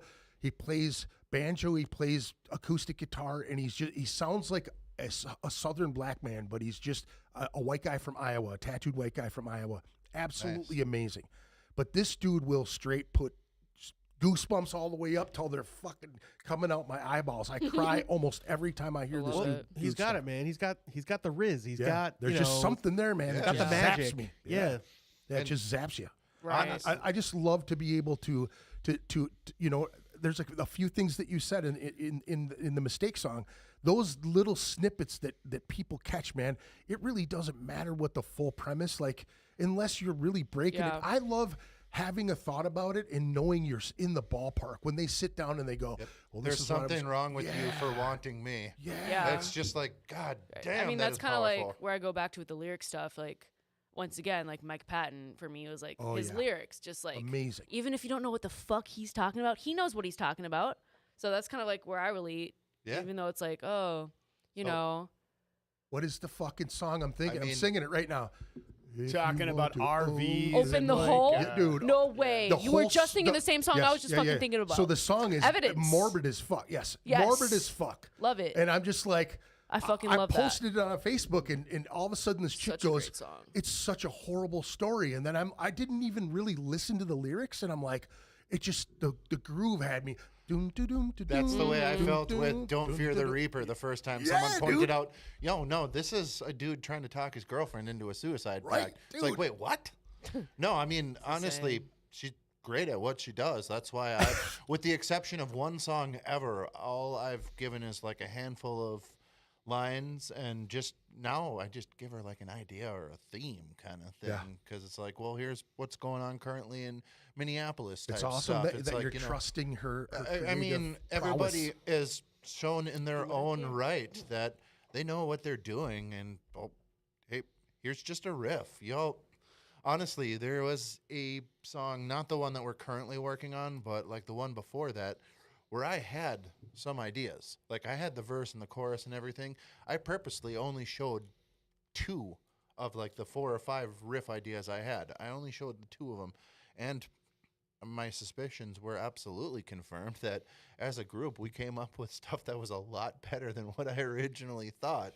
So I mean, it's such a freaking blessing really to have creative and talented individuals, and then also people that you genuinely like being around too, Yeah. because there are bands where it's just like, I do not like you. Yeah, Right. we But just there's really chemistry. got so lucky. let me ask you this now, since you guys are you're on the roller coaster. You did bring this Oh, up. yeah. You brought this up before about the logo stuff. Now, now you guys had the fucking offsite meeting, right?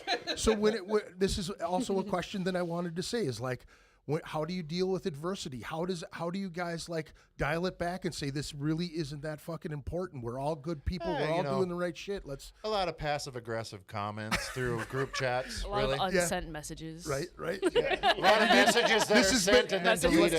deleted. You just want to say, "Oh yeah, what was this edited?" No, seriously, what did you say? A lot of direct messages from Pat going, "Hey, you okay? Maybe just like calm down Stop and take a fighting, you second." two. Yeah.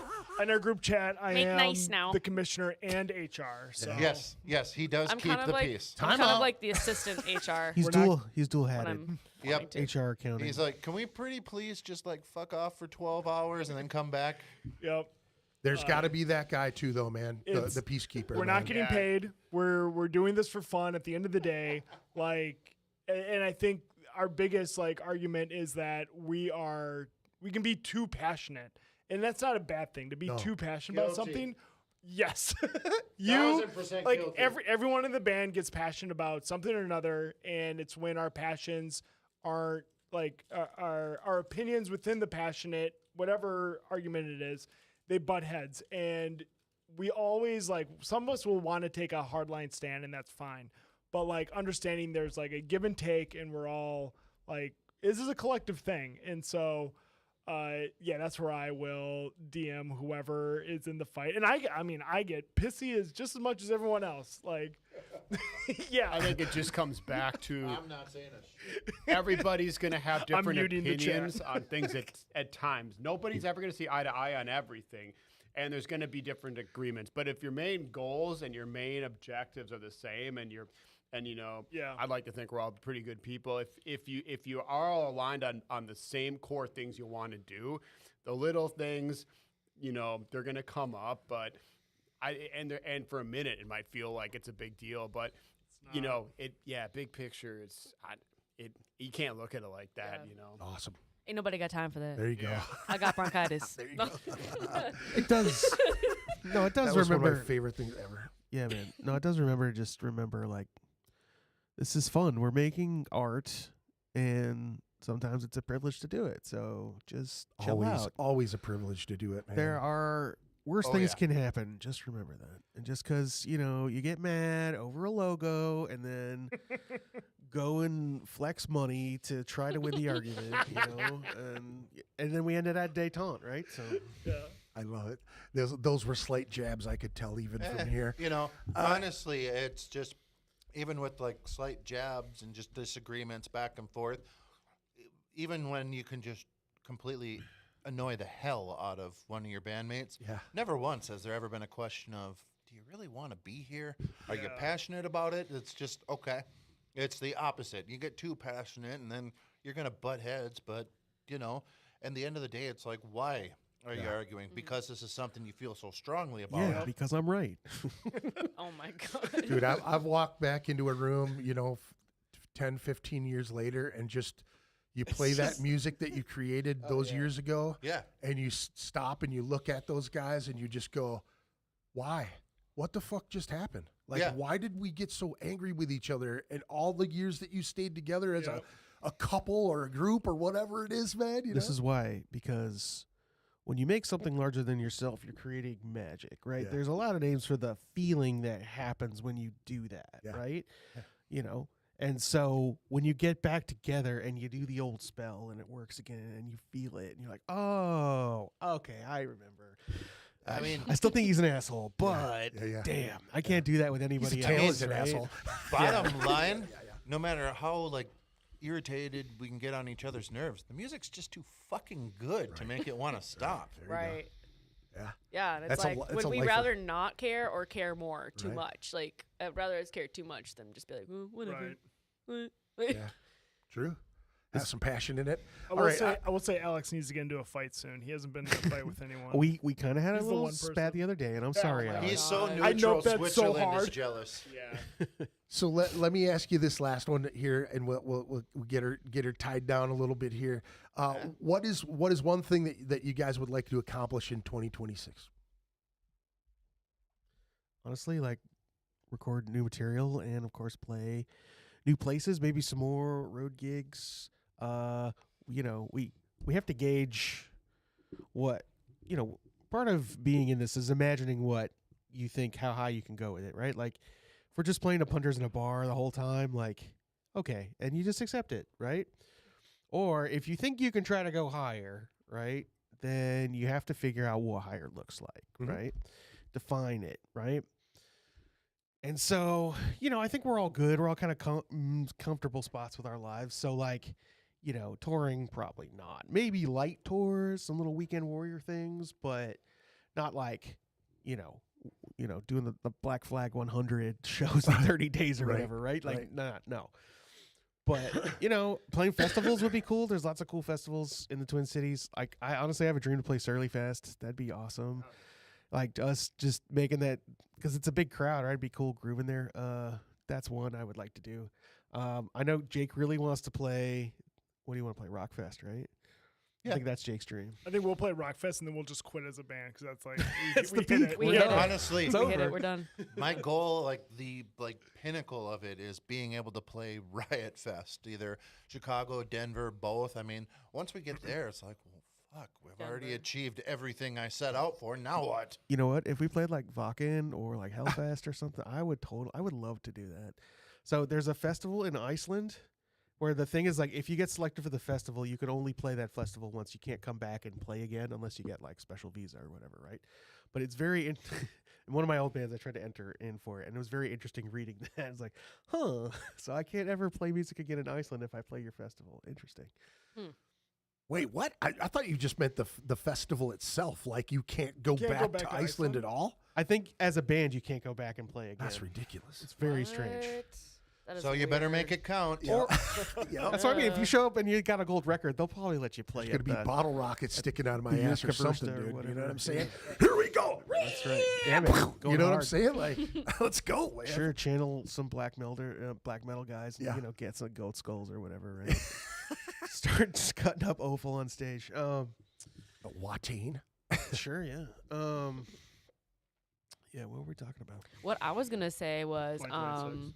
like goals for me personally. Yeah. Maybe I didn't bring this up earlier to you guys, but like just coming to my mind, I'm like, I kind of want to do some more promoting, more like just heavier, like all of us sharing out things personally, inviting people more, just to get like, you know, Second a good that. fat audience, like Yeah. just support us, even if it's just like our friends and shit. don't Like, have but So- our friends so- will bring friends and like all that shit. So, So like, that's a good question too. Like, what do you guys do currently for promotions Well, and he does networks a lot and of like the that? work online for that, which is awesome, and we all appreciate that so much. But I think, you know, I think I've mentioned it once or twice before, but like just even word of mouth, telling anyone one-on-one, like, hey, message them, like, will you come to my show? Like, you know, like, Do you guys go to other people's shows? Yeah. oh yeah. Do you go to national shows on a regular basis? Yeah, sometimes. Yeah. Maybe probably every 3 I mean, months. not even to go to the show. Like if you're trying to hit a market, like that is the best thing to do is to guerrilla market that motherfucker. Like if you can't go to the show, like out of the 5 of you, at least 2 of you need to be out front handing out flyers or making a smile. Or I'll tell you right now, that is something that a lot of people in this music scene have stepped away from, and it's ridiculous because people have been pulling away from the real face to face shit. Yeah.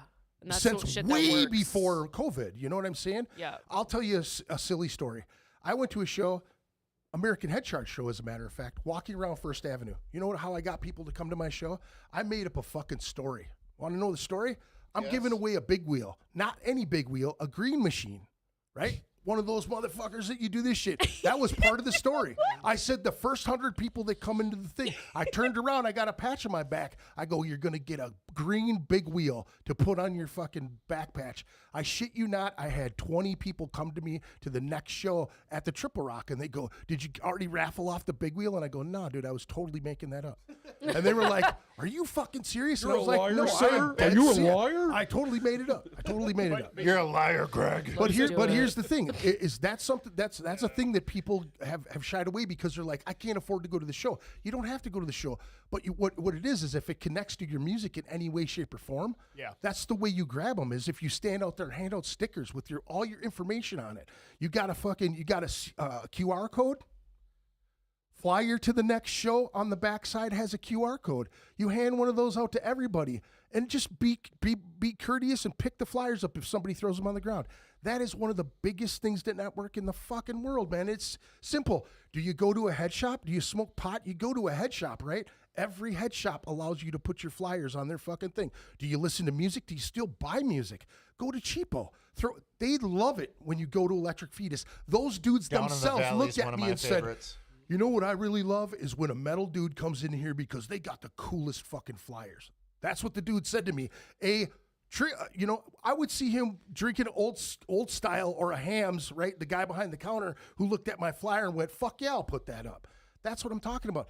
You got to get out there and just do it. I'm not speaking just to you guys. I'm just being passionate about it in general. Is that like everybody? relies on the internet all the time because fuck, we got our phones in our hand all the time. But if you put your fucking flyer in front of somebody's phone while they're standing there and you go, hey man, scan this real quick. There's a reason why that method has worked so well for so many decades is because you have the tangible thing and then you show it to other people. You take a picture of it. You share that photo. I mean, absolutely. And I'm working on download cards too. You guys have a sound that is marketable. And I think that if you're honestly shortchanging yourself, because if you do want to play these places, to play Rockfest, all you got to do is know the right people and have the fucking money. That's it. Yeah, I think we definitely can get there. It's not, dude. It's not like it used to be.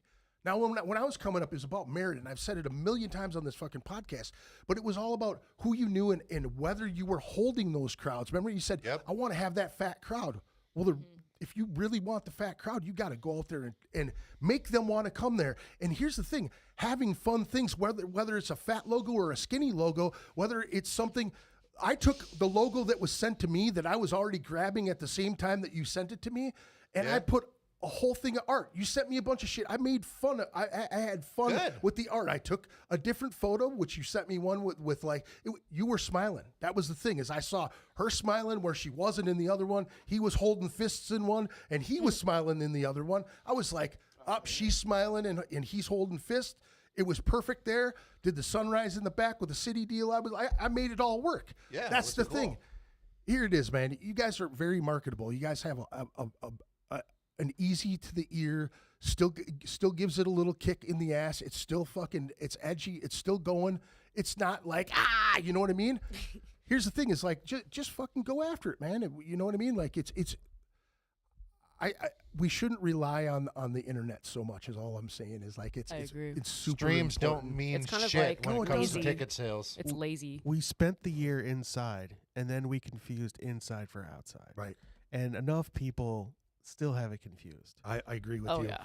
I agree with you 100%. And what's unfortunate, and I don't like to get into the whole city politics and all of the shit and the world politics and all that shit, but it all of the fear mongering in the world right now is really doing the same thing that COVID did. It's basically forcing us all to separate from each other and not be able to have these conversations and actually enjoy the thing. And that's the thing, is if you're in someone's face with a smile saying, hey, I got something really cool and I want you to check it out. I say this to bands all the time because they'll do this podcast, they'll have a fantastic interview, and we'll get done and they'll never share their episode ever again. And that's it just, again, I go back to the respecting each other's time.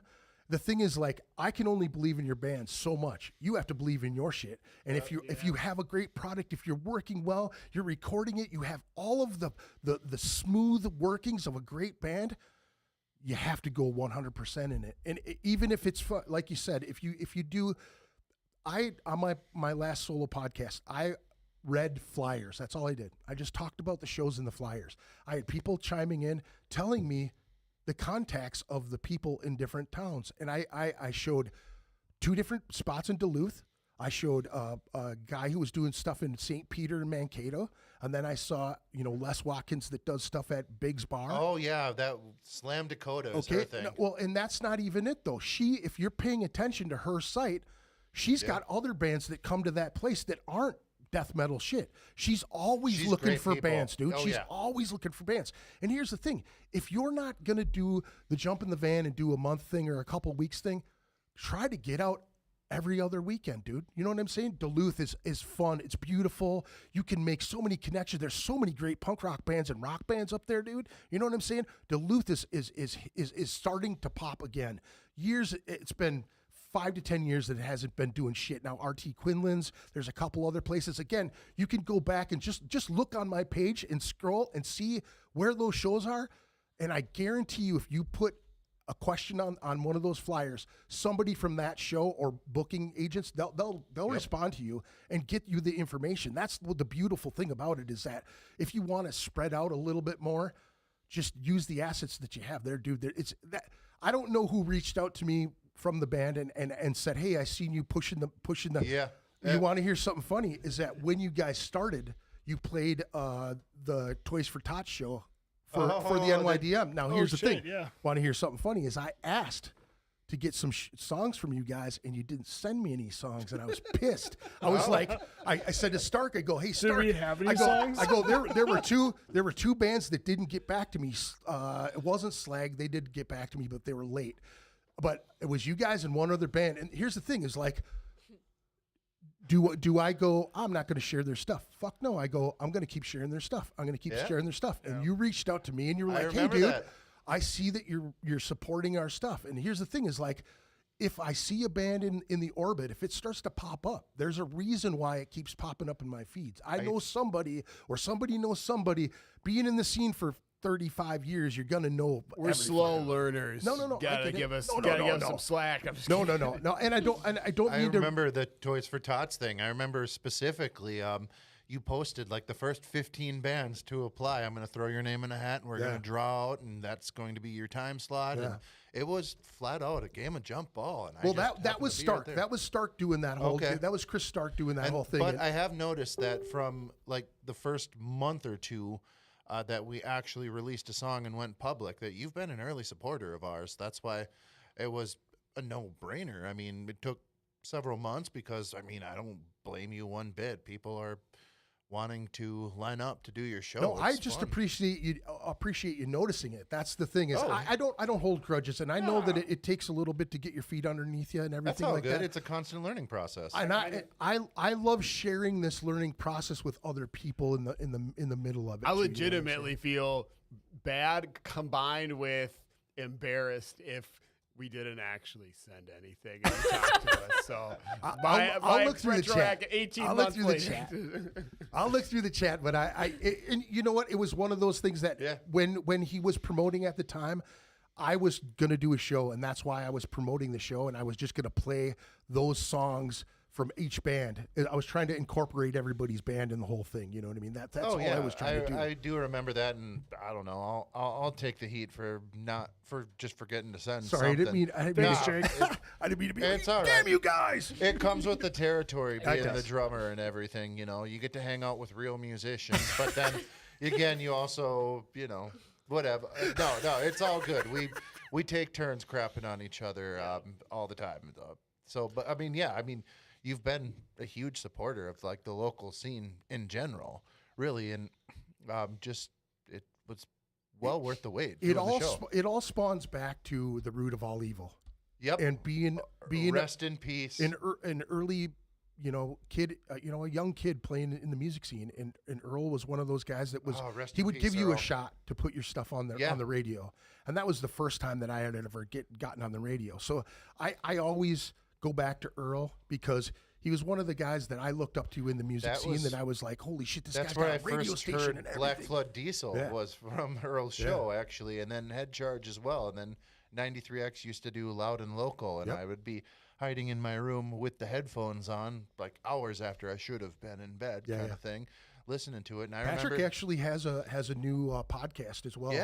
he's back in Minnesota, right? No, he's in California, He's in still out in Sacramento. Cali? Yep, Okay. yep. Yeah, I believe it's Sacramento. I remember when he was doing Loud and Local, and then it went away for years, and then Eric Graves brought it back for a while, and he's no longer with the station. But I mean, it was so cool. I saw a lot of parallels between that Loud and Local and Root of All Evil with your own show. So it's like, well, this is a no-brainer. Let's get on this thing. Well, it was just all about supporting, you know what I mean? Like giving back to the same shit that happened to me as a kid, you know what I mean? Like just giving people a platform to just sit down and tell the story, and relaying your story to other people. You're gonna fucking touch base with people on so many different levels. Like, oh man, I used to listen to that. Oh, I see. When I hear your music and going through the whole story, it all makes sense now. You know what I mean? Like it really makes sense. Sometimes people will tell a story and you're like, how did you come to this conclusion? But it all makes sense. No, seriously. I mean, Yeah, you're right. especially with death metal and shit, you're just like, whoa, where So who did you murder? right? Did you want to share something? We'll turn this off real quick. You know what I mean? Like, you don't want to get anybody into trouble, but My attorney has advised me to make any statements. yep, the fifth. I want to plead the fifth. So I appreciate you guys coming in and doing the show. It's awesome to have you. If anything comes up, you got new shows, anything, make sure I get a copy, and When you guys release again, let me know. We'll book another one. And, a couple months out, like if you're going to be, releasing halfway through summer, give me a couple months. We'll get a show set up and we'll play more tunes and throw some stuff around. I wish you guys the best on the future and everything to come, man. Tell me about Teflon Idiot. Anyone? That's for Jake. Wow. Oh, snap. Okay, so Teflon Idiot was a couple of riffs that I had. So it's like the first half of the song up to the breakdown. There'll be a shift, but you'll notice. I don't want to give anything too much away there. But then lyrically, it's a mixture of about 2 or 3 different people, particularly an in-law of mine that he's always in trouble over some of the just dumbest shit possible. And somehow it's never his fault. Right. So I came up with the line, guess who's back in jail and mom's running to post bail kind of thing. So that's how that bit of it came together. And then I just could not for 2-3 years think of other lyrics other than that section. And luckily Allie's like, well, hey, I know how to write words. Go right ahead. Me write words good. And it's yes, she has the best words kind of stuff. No. And it's just, it's one of our true collaborations as a group where it's just, here's what I had as an idea and what I had for a chorus is way different than what it became. And what it became was better than what I had. So it was kind of the start of me just you don't have to do everything and wear every single hat for this group. That's a great lesson to have right there. That's fantastic, dude. Where can they pick up this stuff? Where can they how can people get a hold of you or book you guys? Yeah, a couple different ways. So message us on Instagram, message us on Facebook, closecityterror@gmail.com to shoot us an email. At Close City Terror, right on all social media. Yep, Close City Terror on all social media. Yeah, if anyone wants to reach out to us for whatever reason, we're happy to talk. So Any reason. Come, bring us to your hometown. I'd love to play. There you go, man. Very affordable. If you guys, if there's any bands out there that think these guys would mesh well with you, man, well, look them up, book them, have fun, support these guys. And even the ones that we won't mesh well with, we like to be the odd one out. We don't care. A gig's a gig, right? Any ska bands want to play with us? That's I right. Love that. Any ska bands, particularly We'd from love Wisconsin? to play with the Scholastic Empire. And yeah, anyone listening to this that wants to listen to some eclectic mix of hard rock, metal, punk, give us a listen. We appreciate anybody that takes 2 minutes of their day to give us a spin. So, we just hope to play some more this year, and get our next EP out later, and keep promoting our music and just seeing where this thing goes. Hell yeah, dude. Hell yeah. Don't forget, folks, Saturday, March 14th at Zhora, Darling, Castor Volor, Midnight Devils, Close City Terror, and Imaginnaerum. There it is. The Nightwish tribute. Again, Saturday, March 14th. Doors are at 6 p.m. Show at 6:30. 12 in advance. 18 at the door at Zhora, Darling. Show up, support, get there early. These guys go on early, so make sure you get there early and show some love. Buy all their merch, support all their stuff. Go download everything that they have. Go sing back with them and throw horns and all that other. Start a mosh pit. Bring Dive your off the kazoos. stage. There you go. That's right. Okay. Circle Pit. Kazoos. We have a perfect song that we could have a very vicious Circle Pit in, and I'm sad nobody's picked up on it yet. I think also because it has a false ending and it throws people off, but That's it. That's what it is. that's right. You know what I'm talking about? No. Nobody knows what I'm talking about. You guys, come on. We're going to the Teflon Idiot. Of course, that's the one, of course. All right, let's rock.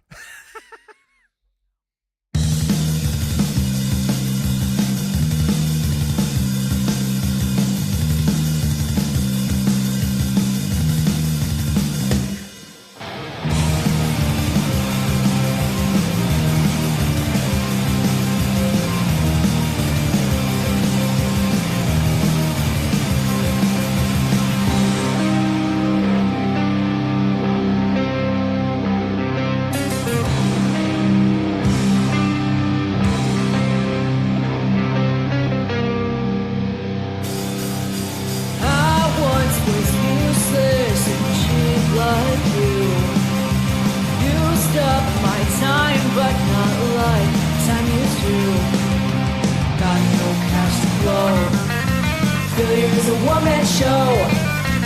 Doesn't surprise me, no brain cells to grow. Whoa, whoa, whoa.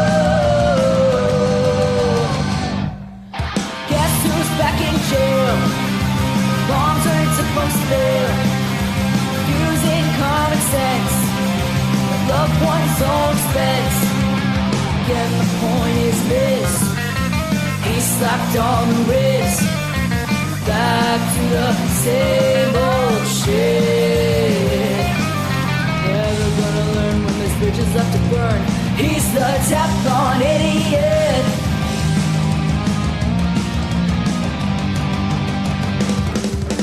You're just like COVID. I can't get rid of you. No matter the outcome, you're always on the news. There's no cure for you. Breathing your point of view. Always be the victim. Faults are lost on you.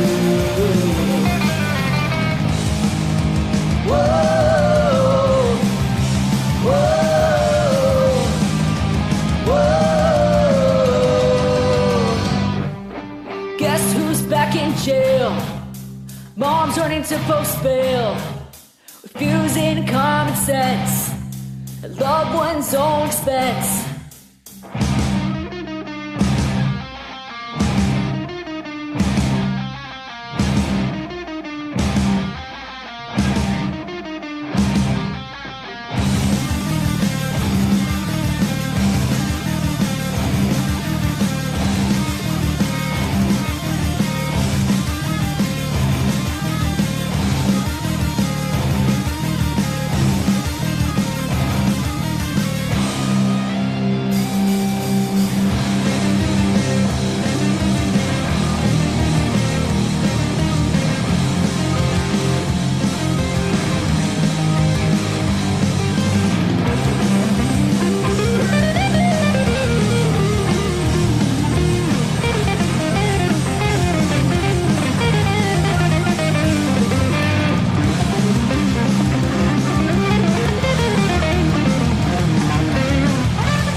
Ritual Madness Podcast. Ritual Madness